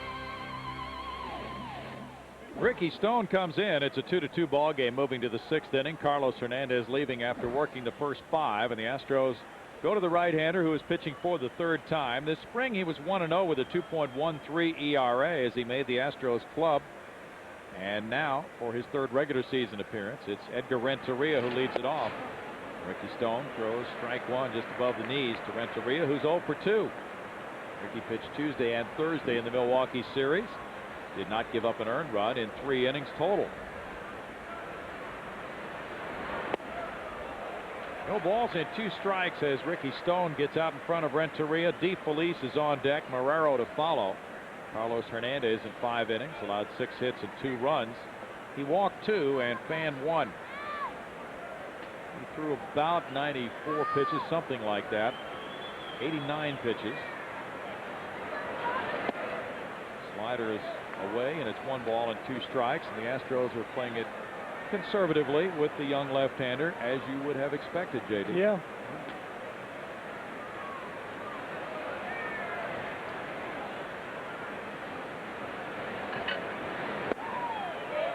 Two balls and 2 strikes. You want to make sure, of course, that rotator cuff is fine. They're taking the wraps off him and ease him into the longer outings later on in the season. For Carlos, a good night at the plate, 1 for 2 with a run scored. Hansberg to his left. Makes the play for the 1st out. Good play by Morgan Ensberg. Sometimes I think grounding with a young pitcher, and I don't know that this is the case with Jimmy Williams, but a lot of managers with a young pitcher are just asking him to give me 5 or 6 innings, keep us in the game, and they're not going to get tempted to change their philosophy. You know, that's what they asked for. That's what they got. Let's get the kid out of there. He pitched well. He can, you know, something to build on, continue to grow in terms of his confidence. That's a good point. DeFelice bunts. Hansberg has a long way to come. He can't make the pickup. DeFelice will be given a base hit. And he is 2 for 3. He's had a very good night at the plate. He lined back to the mound. Hernandez knocked it down and threw him out last time. A continuing theme is the Brewers and now the Cardinals showing bunt quite often, a few bunt attempts. More than we're used to seeing in 2 or 3 weeks of baseball. We've seen in the first few days. Do or die play there. If you come up with it, you got a chance. If you don't, then with it. Let them out. That's hit number 7 for St. Louis.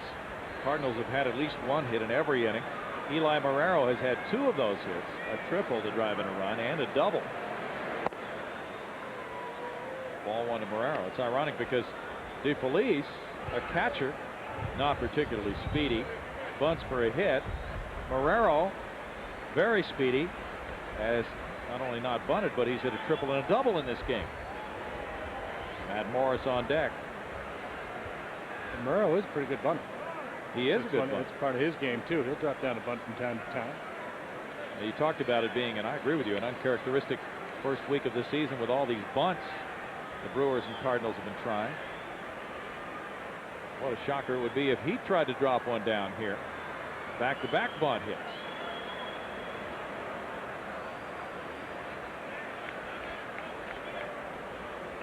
DeFelice held on by Bagwell, keeping the double play in order, but Marrero has beaten out many a double play wrap.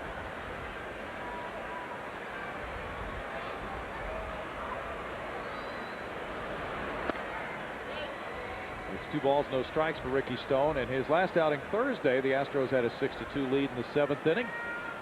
And And he gave up just one hit in his scoreless frame in the 6-3 victory.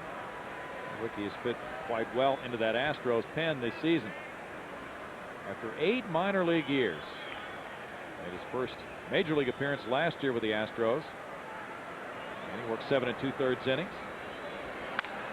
Fly ball right field. Hidalgo backing on it to the warning track almost for the second out. During our next homestand, Barry Bonds and the San Francisco Giants come to town. Get your tickets now for an exciting weekend of baseball. 1-877-9-ASTROS, Astros.com, or Sears Hardware Stores for your tickets. That's Friday, April 19th through Sunday, the 21st. Barry Bonds and those red-hot San Francisco Giants. Hopefully they're not too hot when they come to town. Yeah. Right now. Well, we know people will be lined up to see them. The way Bonds has come out of the gate again this year. There's strike one, and they are 5-0. Another good year for Dusty Baker underway, it would appear. By the way, Jeff Kent did play today, his first game back after the injury. 1 ball and 1 strike, or 0-2 rather. And be interesting to see what the stories are tomorrow on the general manager Brian Sabian and Jeff Kent, because they are really at odds over his injury. 1 ball and 2 strikes. Not only the injury, but Kent popped off the other day and said he didn't want to be placed on the disabled list, that he was about ready to play, and that was about enough to set Mr. Sabian off. And he indicated that he had had quite enough of Mr. Kent. Bouncer short. Everett with the throw to Bagwell. And in the 6th inning for the Redbirds, it's no runs a hit and a runner stranded. It's 2-2 after 5.5.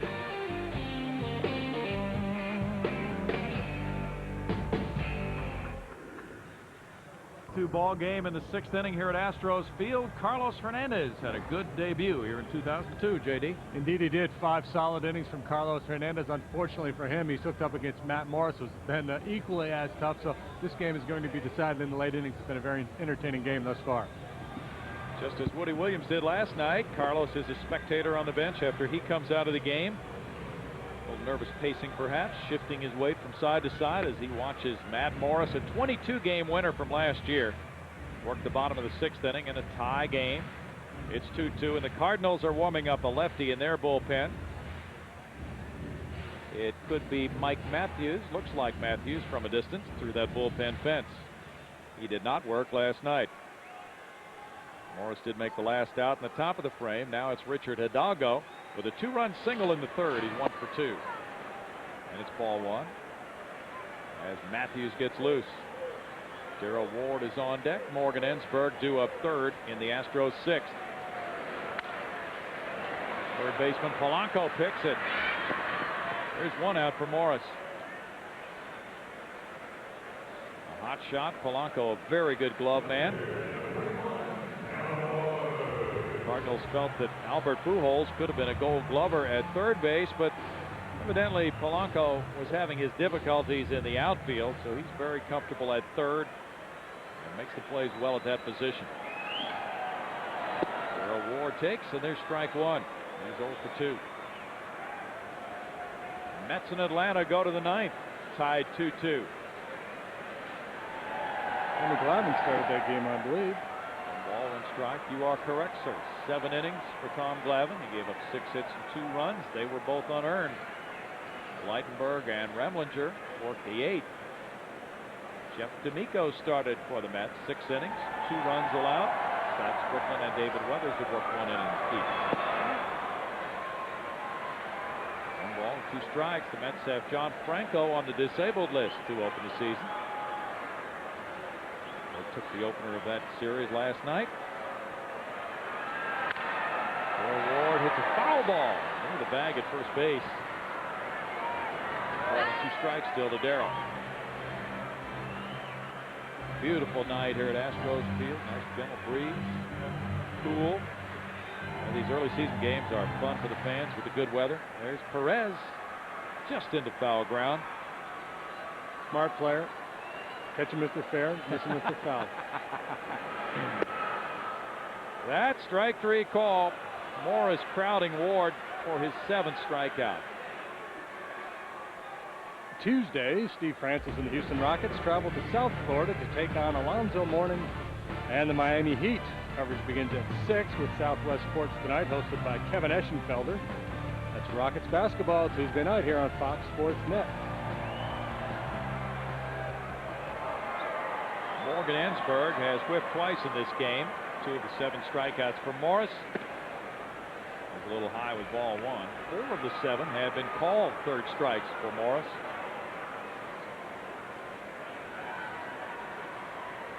36,255 tickets sold for the middle game of this 3-game series. 1 ball, 1 strike to Ensberg. Folks are having a great time on a wonderful evening. Line drive over short into left center field. Pujols to his left to pick it up. Hope he doesn't pick it up. Here's Ensberg heading for third. Pujols with a long throw offline.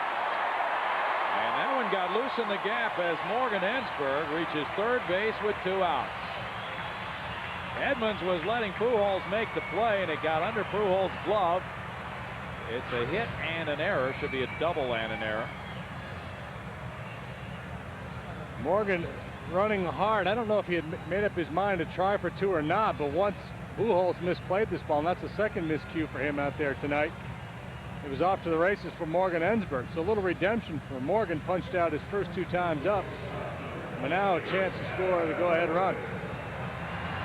Well, maybe it was a single and a 2-base error. We'll have to clarify that. The only information we got was hit and E7. So we'll see what the official score rules as Adam Everett bats. He's 0 for 2. We strike 1 to Everett. Ricky Stone in the on-deck circle. The Astros, or Jeff Blum comes out to the on-deck circle. There's no one warming up right now in the Houston pen. There may have been someone throwing earlier. 1 ball, 1 strike. Jimmy Williams wants to be able to show that pinch hitter here, so the Cardinals don't see the relief pitcher on deck. So Everett will see something to hit.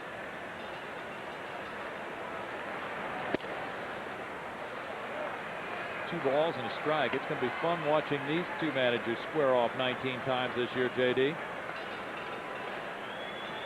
Tony had fun last night, didn't he, when his starter went out in the 2nd inning. He had to really work hard. Great job. Now back 2 balls, 2 strikes. His pitchers really came through, and players do make a manager look good. Yep. The managerial moves, in my estimation, one of the most overrated parts of this game. Yeah. I think the manager's primary job, what defines a good manager, is a guy who creates a situation where everybody plays hard for him, wants to come to the ballpark, is having fun. Yeah. And, obviously, guys used in the right situations, and the manager can make a difference from time to time. There's a lot of managers will tell you that they're just doing things based on what just about any other manager would do. Really not that many tricks to the trade. 3-2 pitch coming. Ball 4. Everett laid off the 2-2 curveball, and then the 3-2 was nowhere close. He works the second walk of the game for Morris, and that puts Blum at the plate. What's the pitch count? 117.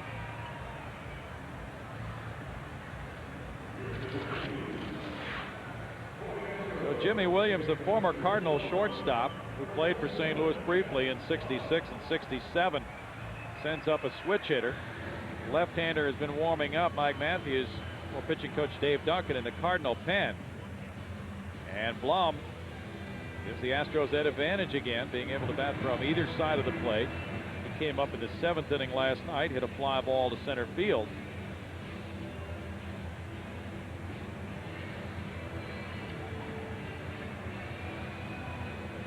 The Astros have 4 switch hitters on their club this year. Blum is 2 for 6. One of those hits a triple, and he has an RBI as he joins the Astros this year after being traded for Chris Truby in the middle of spring training.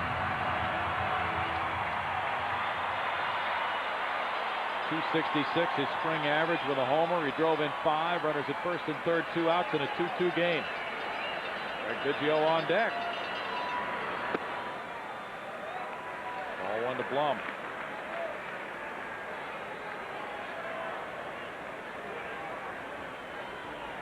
Jeff is 0 for 1 as a pinch hitter this year. In his career, a 176 average pinch hitting for just 34 at bats.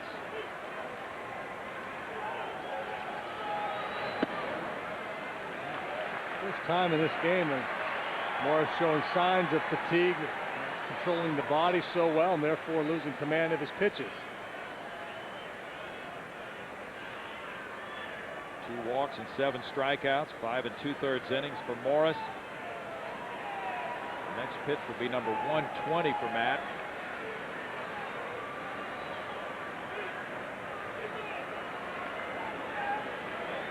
Fake to third, no movement from first by Everett. Jeff Blum, 28 years old, for another couple of weeks. Drafted by Montreal in the 7th round in '94. He's a .254 career major league hitter. This is his 4th major league season. Pulls it back, and it's 2-1 to Jeff. Jeff hit the first homer by Montreal Expo in this ballpark in 2000. He was really delighted to get a chance to join this organization. Luther Hackman now, the right-handers, warming up for the Redbirds. Morris misses. Oh, he caught the corner. It's 2-2. Critical pitch there. Borderline pitch, could have gone either way, but if it's ball, it's 3-1, and Blum is in a real favorable count. But Tim McClellan calls it a strike, making a bad pitch. Probably could have gone either way. Can really turn around at bat. In the dirt, Blum checks his swing. The appeal goes to third. No swing. Jim Wolf with a call. It's 3-2 now. Well, Morris missed on the 2-2 curveball to Everett, and again on a 3-2 curve. And now once again the curve is not in the zone for him. He almost got a swing from Blum. Well, I like what DeFelice is doing here, and I'm not going to pretend to know exactly what he said, but my hunch is he's going out. This is obviously a critical pitch in this game, and he wants to make sure they're on the same page, and he wants to make sure that Morris delivers the pitch with full confidence and conviction. What do you want to throw? Okay, whatever it is, let's put it in this spot. Everett takes off. Oh, it hits him. Blum drilled by the pitch. Now the bases are loaded for Craig Biggio. Well, I guarantee you that's not the spot where he wanted to make that pitch. Nope. Perhaps let's throw fastball in, try to tie him up. But if you miss, make sure you don't leave it out over the plate. Tried to crowd him with the heater, and indeed he did. Looking for that 2-seamer, perhaps to tail back. And it was not the late movement for Matt Morris. So just a little pain for Jeff Blum. Octavio Dotel. No. Let's see who's warming up in the Astros pen. Can't tell right now. Ricky Stone in 1 inning allowed 1 hit, no runs, with no walks or strikeouts. Now it's Craig Biggio. It's Nelson Cruz beginning to warm up. Bidge 0 for 3, bases loaded. Ball 1. A hit and an error by Pujols with 2 outs. Put Ensberg at third. The rally has ensued from there. Biggio with a fly ball near the right field line. Marrero over. And in foul territory, he handles it. No runs, a hit, an error, 3 men left, and Matt Morris is out of trouble. The 6th inning is over with the game still tied at 2.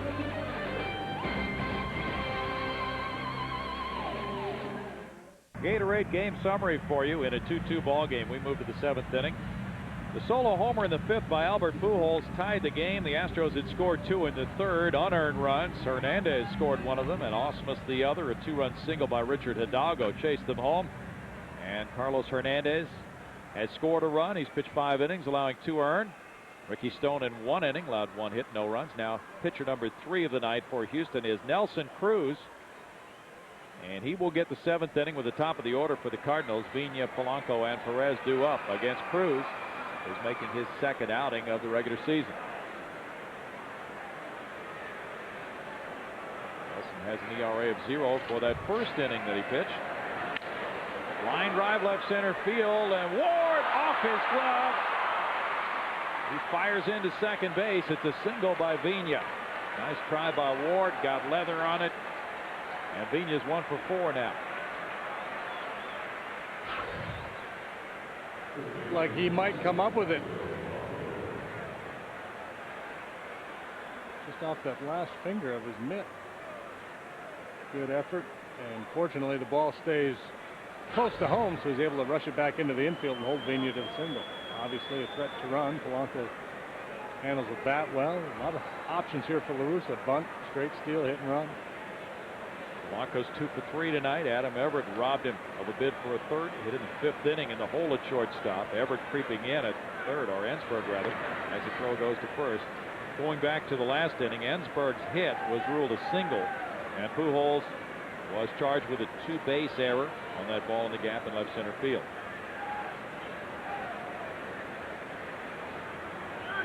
J.D. Drew is on deck, preparing to pinch hit for Perez, as the Cardinals bring some firepower off the bench. This is where the advantage swings to the Cardinals now. In the 7th and 8th innings of the Astros, only having Billy Wagner from the left side.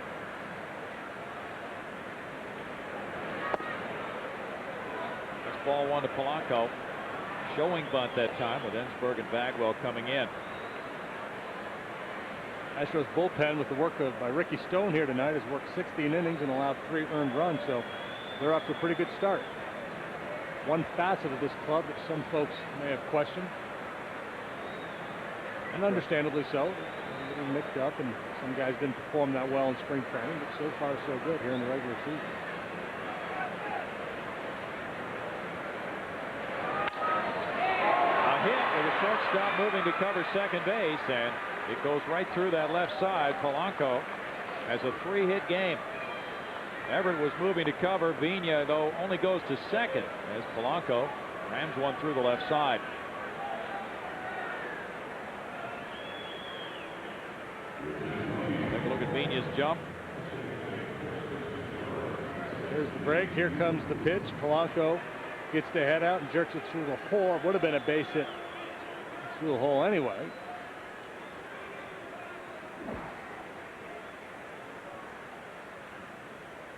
Polanco keeps the rally going. That's hit number 9 for the Redbirds, and J.D. Drew is announced as the pinch hitter for Eduardo Perez. Perez was 0 for 2 with a walk. Drew had .320 this spring, had 3 homers and 9 runs batted in. In the opener of the series last night, he was 1 for 4 with a walk. He has hit in all 4 Cardinal games so far.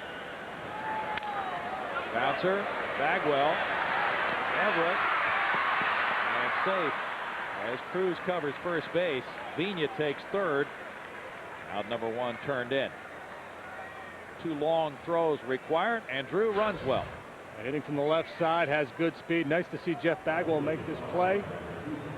The shoulder obviously still giving him problems, but makes a good accurate throw. Here it is. See the quick feet as he turns to put himself in position to make that throw. Good turn there by Everett. Cruz covers, but Drew's already by the bag. Aggie had a nice throwing angle for that one. Pujols tied the game with a 5th inning opposite field homer. He's 1 for 3. Double play situation here.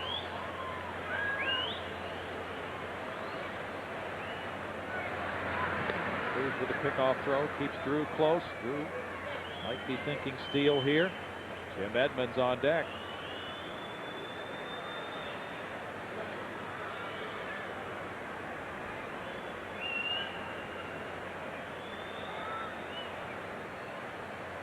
Drew had 13 steals in 16 tries last year. Fly ball left center. Berkman with a runner tagging at third.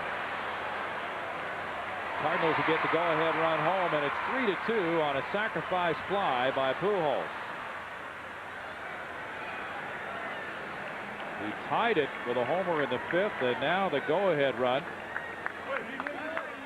for Pujols, and the Cardinals lead by 1 here in the 7th inning.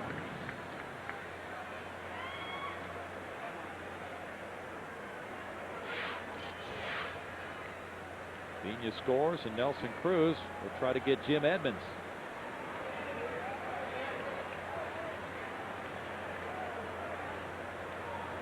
Edmonds walked in the third, lined out his first time up, grounded out to Jeff Bagwell then, so he's pulled the ball a couple of times against the lefty, Carlos Hernandez.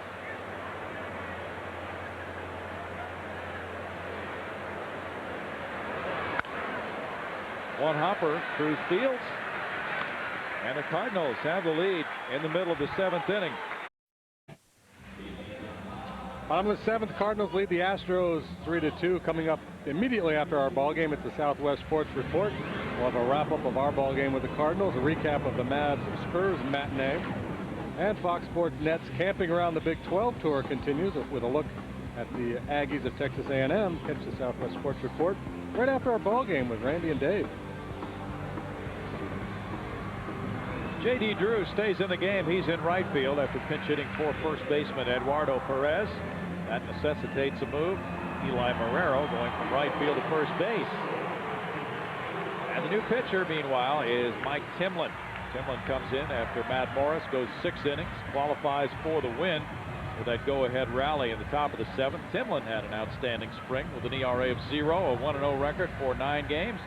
And he's continued that work for his first 2 outings of the regular season. His ERA is 0 when it counts this year. Worked in last night's game and came in a little bit of a jam, 4-1 lead in the 8th inning and a man on base. And he retired Jeff Bagwell. And Ausmus faces him here. Brad 1 for 3 with a run scored tonight. Runs it foul for strike 1. And Matt Morris gave up 2 unearned runs. 6 hits in 6 innings, walking 2, fanning 7. And the battle, he got that key out on Craig Biggio with the bases loaded. The Astros have stranded 8, as have the Redbirds. In the hole, Renteria sets up, fires, and gets Brad Ausmus with an outstanding play. That's a big league play. It really is. You don't see that play at most levels of baseball. That's a big league play right there. Ability to backhand it deep at shortstop, plant, and for a strike. We're stretching Marrero. There's out number 1. Renteria made an error earlier. Cardinals have made 3, but that's a nice play for them with Jeff Bagwell coming up next. He's been on all 3 times tonight with a walk and 2 singles. Ball 1 to Bagwell. Last night, Timlin got the final out in the 8th inning. Got Bagwell to bounce into a forced play. Right after the play at the plate, J.D. Drew throwing out Julio Lugo. Renteria to his right. Another play for out number 2. All right, try somebody different. These shortstops looking good tonight. They have both gone in the hole. Adam Everett made a fine play on Polanco back in the 5th. Lance Berkman's 0 for 3. See if that guy in the white shirt in the 4th row of the Crawford box has got good hands. Test him a little bit. Lance would love to do that. 2 outs in the 7th inning. The infield shift is on again. Be out of play. Strike 1 to Lance. The Astros have had 6 hits, all singles in the game. Cardinals have had 9 hits, including a homer, a triple, and 2 doubles. Speaking of 9, the Mets have scored 9 in the top of the 9th. Wow. Now lead Atlanta 11-2, and they're still bad.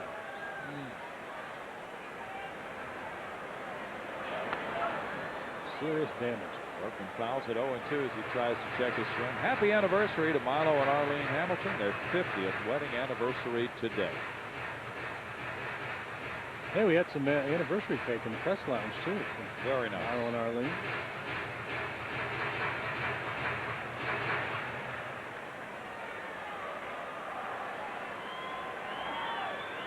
Mike Timlin, 36-year-old veteran. Gets a ground ball to first base. Marrero keeps it in front of him, juggles it, and makes the play. 3 ground ball outs for Timlin. Sends the game on to the 8th. 3-2 Redbirds.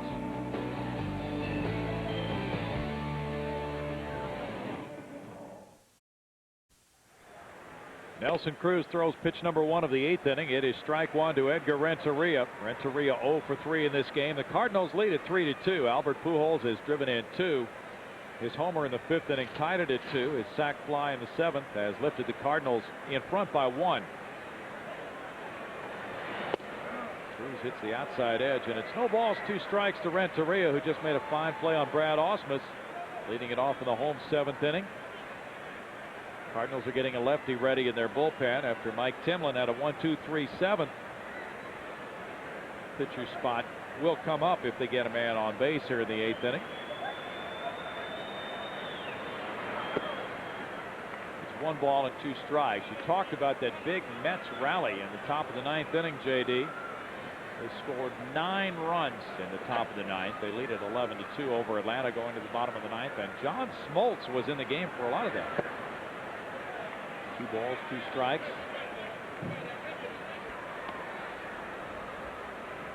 Bobby Cox going to his closer in a tie game, and the Mets jumped all over him tonight.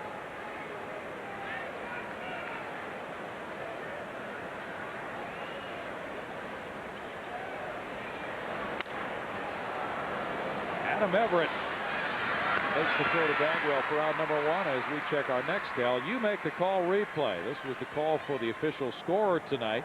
What would it be for Morgan Ensberg? He hit the ball in the gap, a curveball from Morris. Albert Pujols coming across, failed to stop it. Ensberg wound up at third. Would it be a double and an error? It was a single and a 2-base error by Pujols. Ensberg wound up at third, but he was stranded there as the Astros left the bases loaded in the 6th inning. Mike DeFelice looks at a fastball. It's ball 1 to DeFelice. He is 2 for 3 tonight. Good game for DeFelice. Cardinals getting a lot of mileage out of both of their veteran catchers so far in the young season. Eli Marrero's on deck. They've had production from the bottom of their order tonight, too. Fly ball hit well to right. Hidalgo back into the corner and leaping, and it goes out for a home run. Mike DeFelice with his 3rd hit of the night. Home run number 2 of the year gives the Cardinals a 2-run lead. There's so much emphasis on the Crawford boxes in this ballpark, but right field obviously is very reachable as well. Police with the pitch out away from him just reached out and poked it. There's a look at a solid effort here by Hidalgo. He goes to the wall, leaves his feet, and just quite can't get there. 4-2 Cardinals, and Eli Marrero sends one to left field. The Crawford boxes are waiting. Back-to-back Cardinal home runs make it 5-2. Marrero's 3rd hit of the night, and all are extra base hits.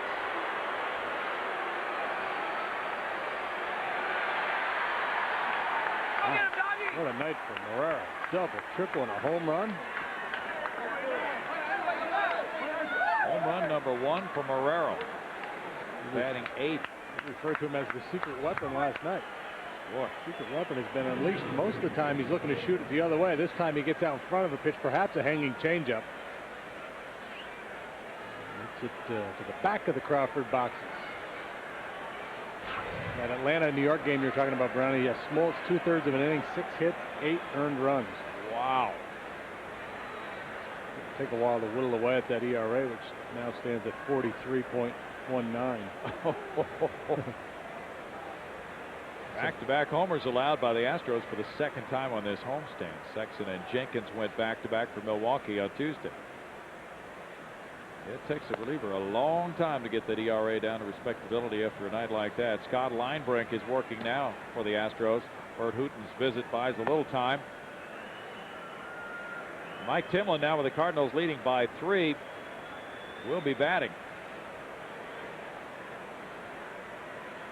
Cardinals with their number 7 hitter DeFelice getting 3 hits, and number 8 hitter Marrero getting 3. And a lot of bottom of the order productivity tonight. There's strike 1 to Timlin. Gives Tony La Russa, with a day game coming tomorrow, a chance to stretch out Timlin a little bit, save the other relievers. That foul ball goes out of play. It's no balls, 2 strikes.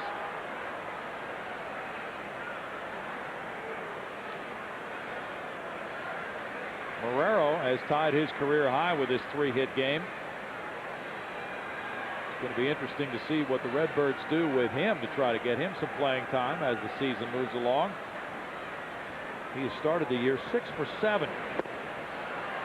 Changeup strikes out Timlin. 2 outs. Everything you need to show your team spirit is in the Shed, the official Astros team store located in Union Station just across the way there. Open Monday through Friday 9 to 5, Saturday 9 till 3, closed on Sundays. Open, of course, during all Astros home games. For information on Astros t-shirts, jerseys, or our women's clothing line, please call 1-800-ASTROS-4. That's the Shed. Fernando Vina got a hit, scored a run in the 7th inning. Strike one on the changeup to Vina. That was the go-ahead run for the Redbirds as Pujols drove it in, but now they've tacked on back-to-back homers here in the 8th.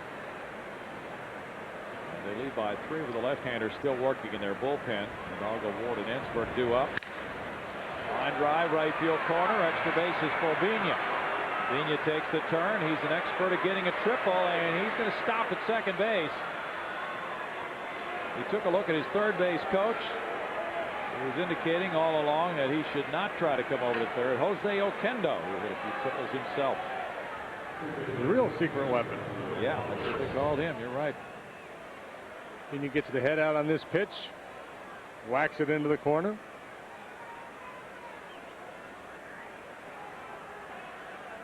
And it makes sense to pull up with a double there unless you're absolutely sure you can make it to third base with 2 outs in the inning. Not that much of an advantage gained with the extra 90 feet. Vina gets his second hit, and Jimmy Williams arrives. The call goes out to the bullpen for Scott Linebrink. That means time for a Southwestern Bell pitching change. We'll be right back.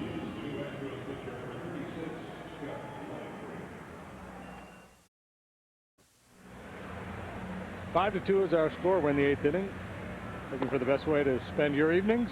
Introducing the best darn sports show, period, with host Chris Rose, Tom Arnold, and a bunch of ex-jocks. It's the only show that gives you sports, comedy, or sports comedy. The commentary, scores, and highlights, so kick back, relax, and enjoy the Emmy-nominated Best Darn Sports Show, period. Now available weeknights at the new times of 8 and 11 p.m. only on Fox Sports Net. Scott Linebrink comes in, and he has been coming in several times here in the early season. This is outing number 3 for him already in the first 5 after an 0-1 spring with a 3.14 ERA for 14 and a third innings. He allowed just 8 hits. He was in a battle with Ricky Stone to make this club. Everybody thought it would be either or, and it wound up being both of them making the club. Placido Polanco is trying for his 4th hit of the night. Runner at second, 2 outs, and a 5-2 Cardinal lead in the 8th. Berkman going back in center field draws a bead on it. Has one pitch, and Linebrink ends the rally for the Cardinals in the 8th, but back-to-back homers by DeFelice and Marrero give the Cardinals a 3-run lead, 5-2.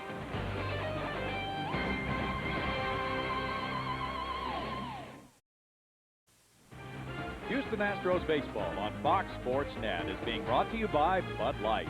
For the great taste that won't fill you up and never let you down, make it a Bud Light. By your Texas Ford dealers. Ford is the best in Texas. By Southwestern Bell. Southwestern Bell, a member of the SBC Global Network. By Pennzoil. Pennzoil, we're driving protection. And by Miller Lite. Life is best told at a place called Miller Time. Tino Martinez enters the game as the Cardinal first baseman. Eli Marrero leaves. What a night he had.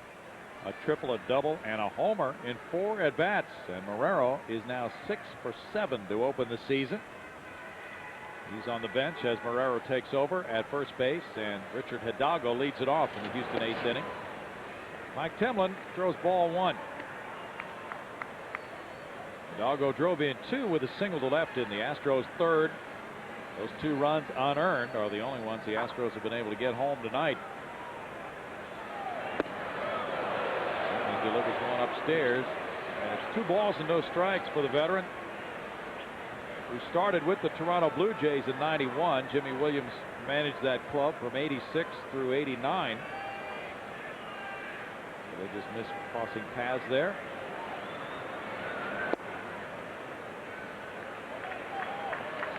Goes to 3 balls and no strikes.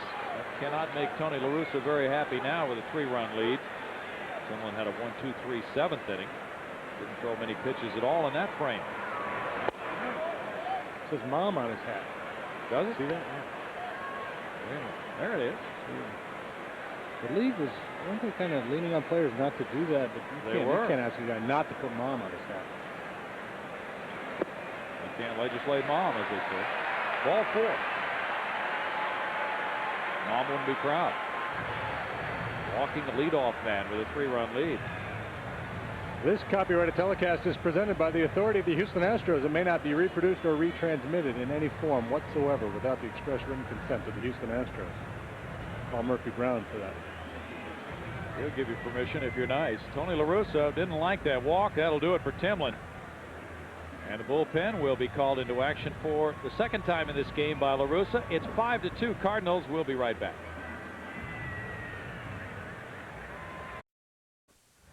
5-2 St. Louis leading it. Mike Timlin shaking his head. Well, he's our Subway sub of the game because he had a 1-2-3 7th inning. 3 ground ball outs. But after being allowed to stay in and bat in the 8th inning, he came out and walked the leadoff man here in the bottom of the 8th. So very quickly, he leaves for a sub, Steve Klein. Klein will face lefty hitting Darrell Ward, who is 0 for 1 with 1 walk in just 2 outings against Klein. Double play situation with nobody out and Hidalgo at first.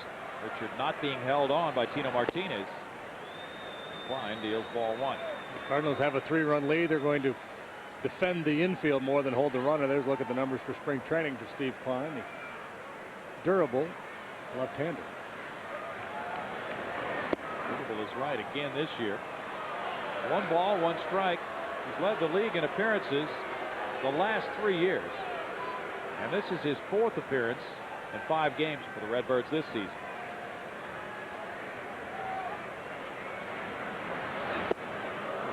I made the point last night. We make it again here tonight. Durable is not the whole story with Steve Klein. He's very, very good.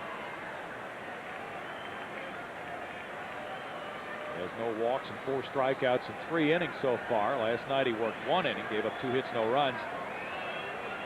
Got Jeff Blum as he came in and then gave up hits to Julio Lugo and Brad Ausmus with a 4-1 lead in the 7th. Ward takes. The count goes to 2-2. When Darrell Ward has had opportunities to play against left-handed pitching in the past, he's hit them. Not a lot of chances for D. Ward. Probably many more in store for him this season as he's becoming the everyday left fielder, and that means even against left-handers. Probably most of the time. We'll have to wait and see how it unfolds for Jimmy Williams.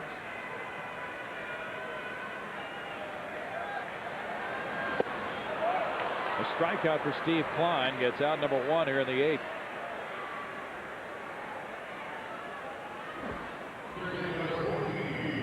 Cardinals bullpen was the story last night. Tonight, Matt Morris was outstanding for 6 innings. Now the bullpen looking to close it out for him. Here's a look at the most appearances in the National League last year for Steve Klein. 89 times he took the hill. That is amazing to work that much. Morgan Ensberg's 1 for 3. Klein with ball 1. Klein, a 29-year-old lefty who had a 1.80 ERA last year in those 89 outings. He had 9 saves in 10 opportunities. Strike makes it 1-1. Keeps the ball in the yard as well as anybody, so it's tough when you're down 2-3 runs. You think you're going to have a big blow-up inning against them. It's quite a bullpen performance the first 4 games. It has continued tonight. 2 balls and a strike. Matt Morris, the starter, is in line for the win right now with 6 innings of 6-hit, 2-run baseball. The runs were unearned.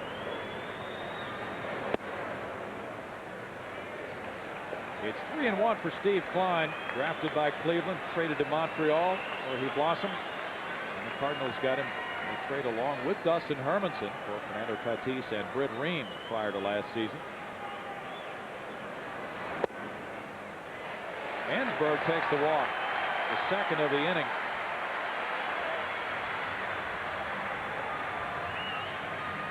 That'll drive Tony La Russa and Dave Duncan nuts. A 3-run lead late. And Tinlin with a leadoff walk, and now the walk to Ensberg. Not only does it present opportunity to score in this inning, but it keeps moving that line so you're closer to the fat part of the Astros lineup. If they don't get up to hit in this inning, obviously a better chance that they'll get up next inning as long as this inning is prolonged. Albert Pujols has pretty much just planted his heels on the warning track and stayed there these 2 games, and that must be their game plan. Must be. Keep everything in front of him. Adam Everett with a foul ball, strike 1. Adams 0 for 2 with a walk. Brian Hutter comes out to the on-deck circle. Cardinals are getting a right-hander loose now in their bullpen as Hutter comes up to that circle.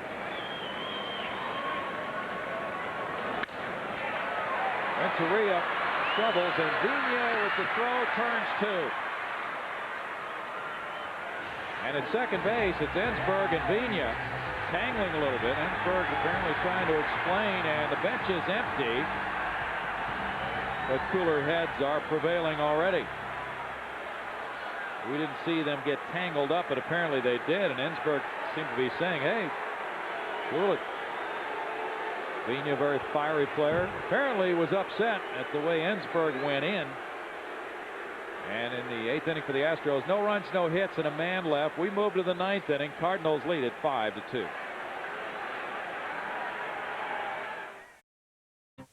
5-2, top of the 9th. Cardinals lead the Astros. Tomorrow afternoon, we've got more Major League Baseball for you here on Fox Sports Net. Those of you in Houston will see the final game of this series between the Astros and the Cardinals at 1:30. While those people in the Dallas and San Antonio markets will see the Rangers battle the Anaheim Mighty Angels. That takes place at 2 o'clock. Your favorite home team is on tomorrow here on Fox Sports Net. Cardinals come up now, leading 5-2 in the 9th inning. Scott Linebrink got Polanco to win the Cardinal 8th. J.D. Drew, who pinch hit in the 7th inning, bounced into a force play, comes around for the second time. A strike 1 from Linebrink, pitcher number 4 for Jimmy Williams tonight. Nelson Cruz in an inning and 2/3 allowed 5 hits and 3 runs with no walks and a strikeout. And he's the pitcher of record right now for the Astros. It's 1-1 to Drew, Albert Pujols, and Jim Edmonds to follow here in the Redbird 9th inning with Jason Isringhausen, the Cardinal closer, getting loose.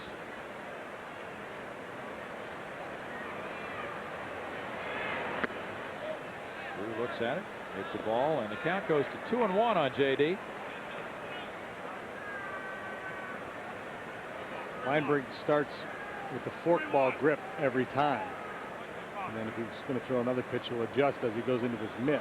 It's easier to adjust down, say, from the forkball grip than to have a normal fastball grip and then try to get the forkball in the mitt. Sometimes you'll start digging in there and it'll tip off the hitter.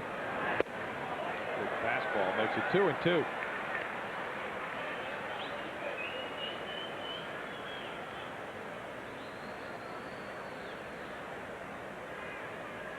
Drew had a 2-hit game Wednesday against Colorado. A very good spring despite spraining an ankle very early. Great look at it right there. He started forkball and then adjusted down to the fastball. Just as this meeting is captivating for a lot of baseball fans. Early season test of strength for two teams who were playoff teams last year. So was the Oakland-Seattle matchup. It's 3-1 Seattle over Oakland after 5 in Seattle. Fastball ties him up. Still 2-2 the count. That's Freddie Garcia on the mound for the Mariners and Mark Mulder for the A's. Oakland won 102 ball games last year and finished 14 games out of first place. Yeah. At least they made the playoffs. Jeremy Giambi homered for the A's. He's still leading off for them. There's a fly ball deep. It's hooking and goes foul. Just outside of that second deck to the left. Hanging changeup. Obviously, home run distance. If you're the pitcher, you're just using all your body English saying, please, please go foul. I promise not to hang that again. Please let me have another try. This is the circle change, straight change. You see it sits thigh high inside part of the plate. There's a drive hit well to right center field by Drew. And bangs it off the wall. Drew is looking for third base. No, he pulls up at second as it's played by Berkman back to the infield. Oh, a double for Drew gives him a 5-game hitting streak now. This one he had to get off the bench and only 2 at-bats. This time it's a fastball. Great swing.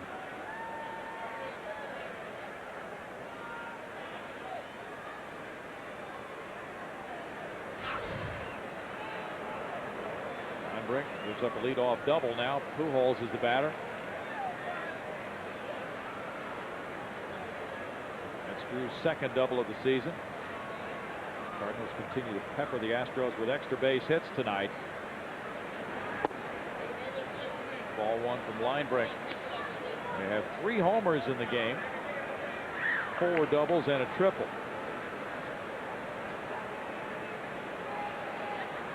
Seven of their 13 hits have gone for extra bases. The Astros are still looking for their first extra base hit. They have 6 singles.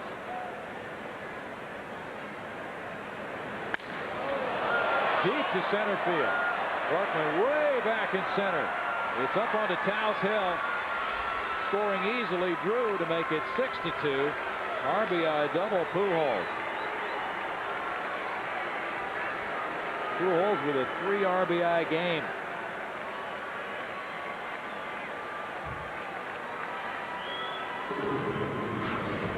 Last year's Rookie of the Year having a nice night here tonight. Took a long time to cruise that one. He thought he hit it out of here. In many ballparks that would be a home run, but straightaway center field in this ballpark, you've got to really juice it. See, 436 feet away. That's not an easy throw to make after running up that hill. You're right. Pujols comes out of the game for the pinch runner, Kerry Robinson. Robinson probably will stay in to play left field. Cardinals lead has grown to 6-2, and they have banged out 14 hits. Bert Hooton out for a visit. Astros outfielders have got their running in here this season. Well, they have, haven't they? Jim Edmonds is 0 for 3 with a walk. He's had a quiet evening with all this Cardinal hitting.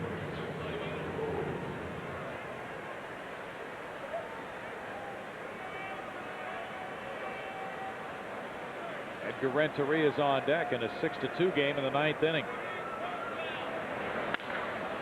Edmonds whacks one into right field. Hidalgo comes up with it. Stop sign at third for Robinson. Hidalgo hits the cutoff man. 3 straight Cardinal hits have rung out here in the 9th inning. Edmonds now has a 5-game hitting streak.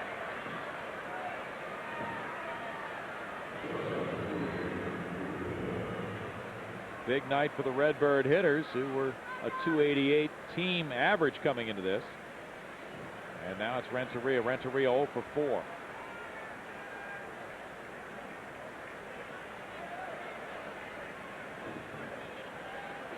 Down 4 runs already. The Astros will have to pull the infield in.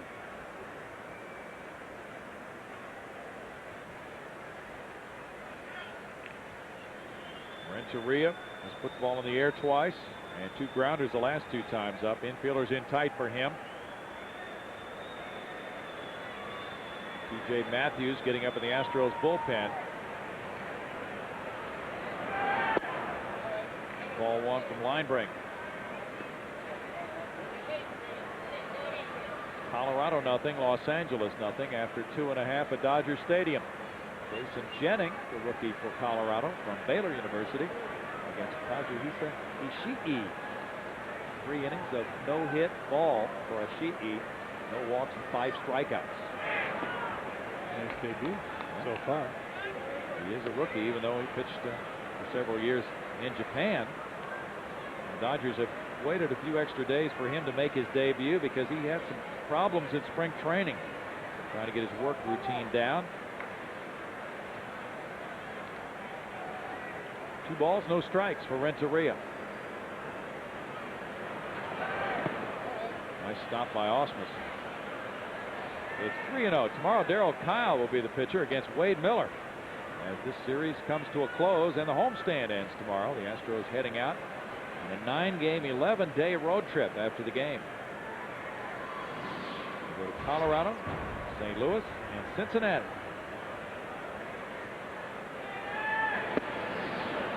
Renteria takes a walk. The bases are loaded with nobody out. First walk for Linebrink. Walk number 3 for Astros pitching tonight.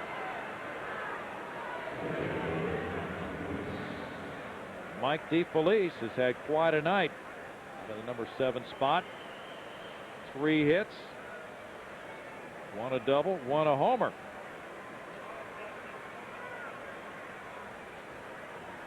Infielders stay in with nobody out. They'll come home for a force out.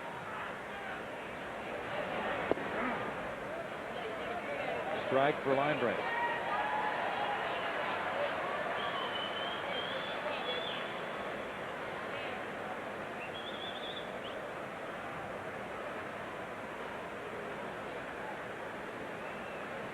Tino Martinez is on deck. Hit by the pitch. That forces in run number 7.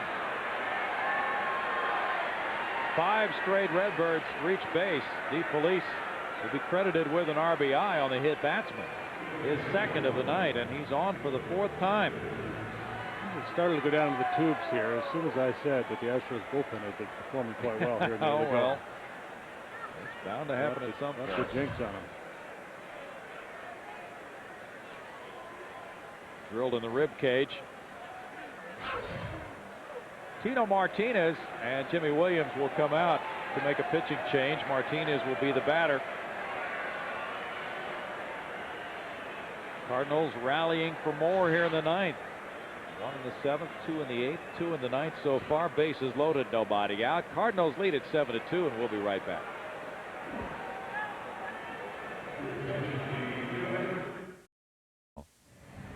It's St. Louis 7 and Houston 2 in the top of the 9th inning. Octavio Dotel coming in, and as he's warming up, Greg Lucas is on the field to tell us about what's happening there. Well, it's raining, folks. The roof is not moving, and I'm sitting here, but fortunately I can get under this little semi-tent thing if we have to. But it's very slight, no threat to the game, but the threat to all of our computer equipment. So I'm going to go under here for a while, guys. I'll watch the rest of it on TV. Pay no attention to that man behind the curtain. He is the great and powerful Luke. Just go in there and develop your pictures, Greg. As Octavio Dotel comes in, facing Tino Martinez. Infielders in, bases loaded. And that foul fly gets out of play for strike 1. The Cardinals have put 5 straight men on base here. Scott Linebrink leaving after 1/3 of an inning, and Dotel coming in to clean things up here with the Astros down by 5. In the spring, he had an ERA of 2.25 in 8 games. He was sidelined for almost a couple of weeks with some health problems. Got well at the end of spring training. 0-2. Said he's feeling pretty good recently. Still trying to get into that rhythm that he had last year. Such a successful year. So maybe an outing like this will give him a chance to feel that he is still right where he was a year ago. No balls, 2 strikes to Martinez. He gets a strikeout. A foul tip, and Osmus held it for out number 1.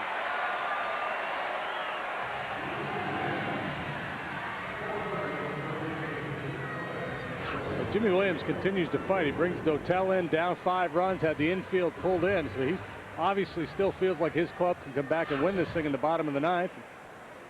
Dotel gets a big strikeout there. Now the infield will play back for the double play. Middle. Baggy's still in even with the bag at first. Miguel Cairo's a pinch hitter. He hit .224 in the spring. He's 0 for 3 with an RBI so far in the early going. Ball 1 from Dotel. Biggio and Everett backing up. They can now turn 2 in second to first fashion. Cairo should hit the ball up the middle. Arizona down Milwaukee 6-3. Another win for the big unit. Randy Johnson. 1 ball and 1 strike. Randy Johnson beat the Brewers for the 13th straight time. He pitched 7 innings and he struck out 12 in the 6-3 win. He's undefeated in his last 16 starts against Milwaukee overall, 16-4 lifetime against the Brewers. He has not lost to them since '92. Ball foul away. I was calling Wade Miller Bud Selig. Yeah. This is Randy Johnson who owns the Brewers. Randy goes to 2-0. He gives up 1 earned run in 7 innings, 3 walks, and there's 12 strikeouts. Young Kim got the save. Loser was Neugebauer.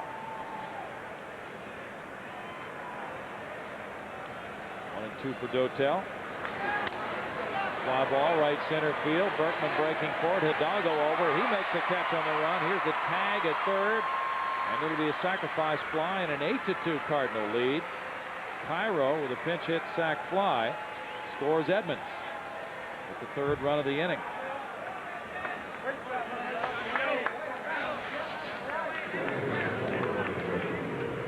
Seven men have batted here in the Cardinal 9th inning. Fernando Vina being booed for that fracas he had at second base with Morgan Ensberg. Vina is 2 for 3. Apparently, from what we could tell on the replay, Vina took exception to Ensberg coming into second base. Perhaps he felt it was late or high or something like that. Roller to Everett's left. He tosses to Biggio for the force. And in the 9th inning for the Redbirds, 3 of them score on 3 hits. They leave 2. 8-2 St. Louis.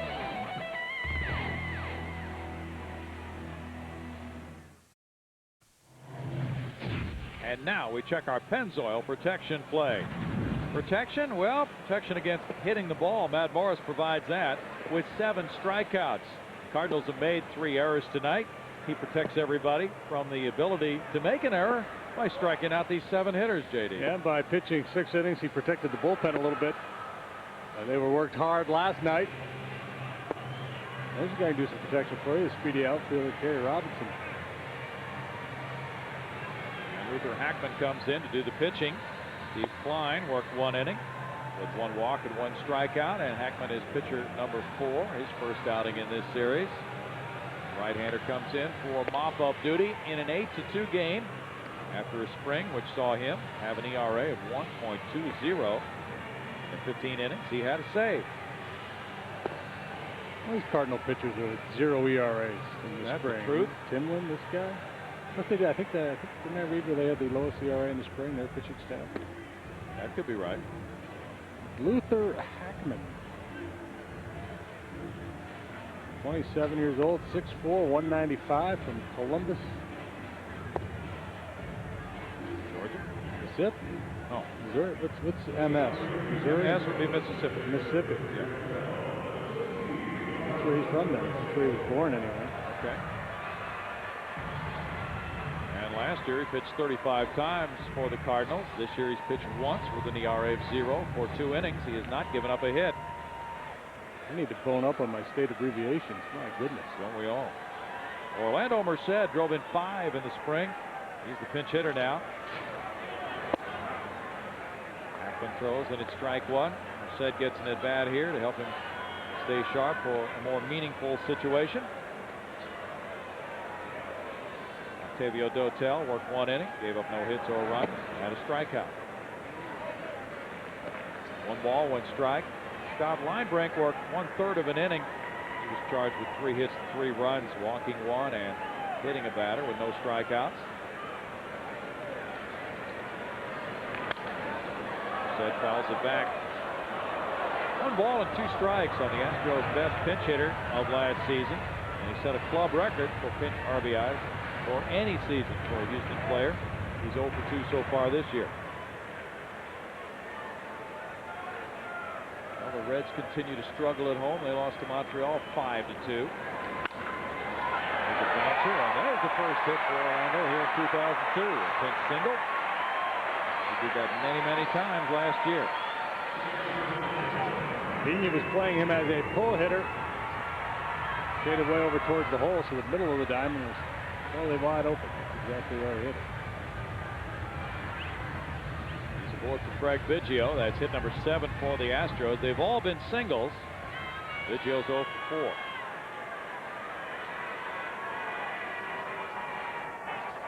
Merced had 15 pinch hits a year ago and 17 runs batted in as a pinch hitter. High chop, and here's the play in the hole to throw to second, not in time. Biggio gets an infield hit. Good effort by Renteria. Trying to throw off balance back to Vina, but Merced beats the play at second base. Astros with a little life left. High chopper. Polanco was playing in.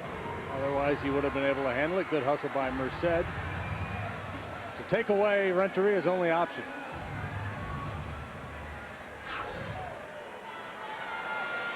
Eight to 2 lead for the Cardinals.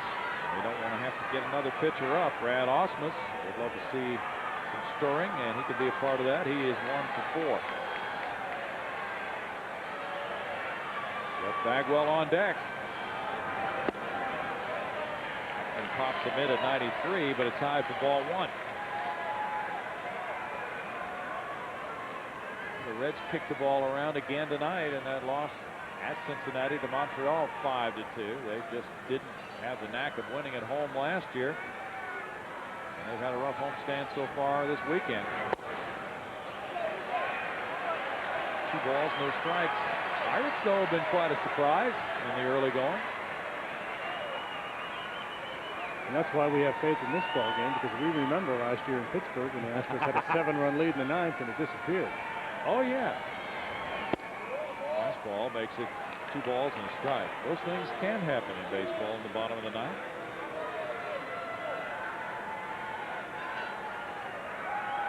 We remember Milwaukee a couple of years ago. And the Brewers stung the Astros. There's a bouncer. Renteria takes to the bag. And throw on to Tino Martinez for the Cardinals' second double play in as many innings. Merced to third, and now the Astros are down to their final out with Jeff Bagwell coming up. That's going to be a little tougher for a miracle finish now. Yes, it is.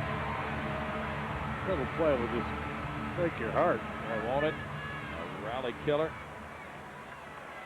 Jeff Bagwell has been on 3 of the 4 times. A walk and 2 singles for Jeff.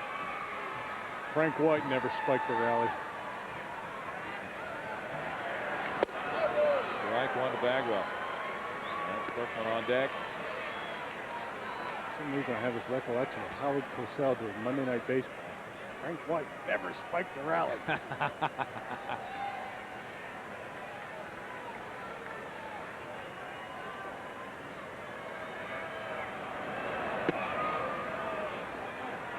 One ball and 1 strike. Tomorrow it's Wade Miller and Darryl Kyle at 1:35, and that will wrap up the homestand. Cardinals have played very well in this ballpark. They are 8-7 here at Astros Field. They do a lot of hitting generally when they come to Houston. It's 2 balls and a strike. That's the good news for the Astros. Wade Miller's taking the hill tomorrow. He was not sharp on opening day. And he was so rock solid, so consistent last year. It's hard to imagine him having 2 back-to-back where he's not sharp. So you feel real confident on him taking the hill for you tomorrow. 3 balls and a strike. Of course, Darryl Kyle is no slouch either. Last year he was 16-11, Wade 16-8. Great matchup at the ballpark tomorrow afternoon. 1:35 start time. Both these clubs take off after the game. The Astros for a long time. Ackman makes it a strike, and it's 3 balls and 2 strikes. But we have a weekend series with the San Francisco Giants coming up for you. An opportunity to see Barry Bonds and company. The 19th, 20th, and 21st of this month. Night game Friday and Saturday, a day game Sunday. Bagwell works another walk. His second of the night. That's his 7th of the season already. There's nobody else throwing for Tony La Russa. But the late inning walks have been of mild concern. His club has played add-on quite well with 1 in the 7th, 2 in the 8th, and 3 in the 9th. Lance Berkman is 0 for 4, his 4-game hitting streak to open the season on the line, and he'd love to keep it going here. Astros down by 6, down to their final out with Hidalgo on deck. Bagwell takes off. Fly ball center field hit well. Edmonds way back. Up Cowles Hill. It's extra bases. Good play by Edmonds to fire it back in. And the Astros get a run home. As Jeff Bagwell scores after Orlando Merced, it's a 2-run double for Berkman. It's 8-4. Bagwell scoring all the way from first. That's the advantage with 2 outs. He's taking off. Talk often about the strong hands and the wrists of Lance Berkman, how he has the ability to impart backspin that really makes the ball carry. Good example of it there. Got a fastball up and hammered it. Lance's first double of the season. 2 RBIs give him 9. 8-4 ball game. Dave Duncan, and now there's some scurrying around in that Cardinal bullpen as the Cardinals do not want to let this one get away. I think we got a summit meeting going on at second base as Vigna explains himself to Lance Berkman as to why he took odds with Morgan Ensberg. Apparently, piece of court has been struck. Got to send him over to the Middle East. Richard Hidalgo. That's a 2-run single and a walk tonight. There's ball 1. Darrell Ward on deck in an 8-4 game. The Berkman double, the Astros' first extra base hit of the night. Yeah. 1-1. Throw me that again. We have another chance at that one. Luther throws pretty well. That fastball clock at 92 miles an hour.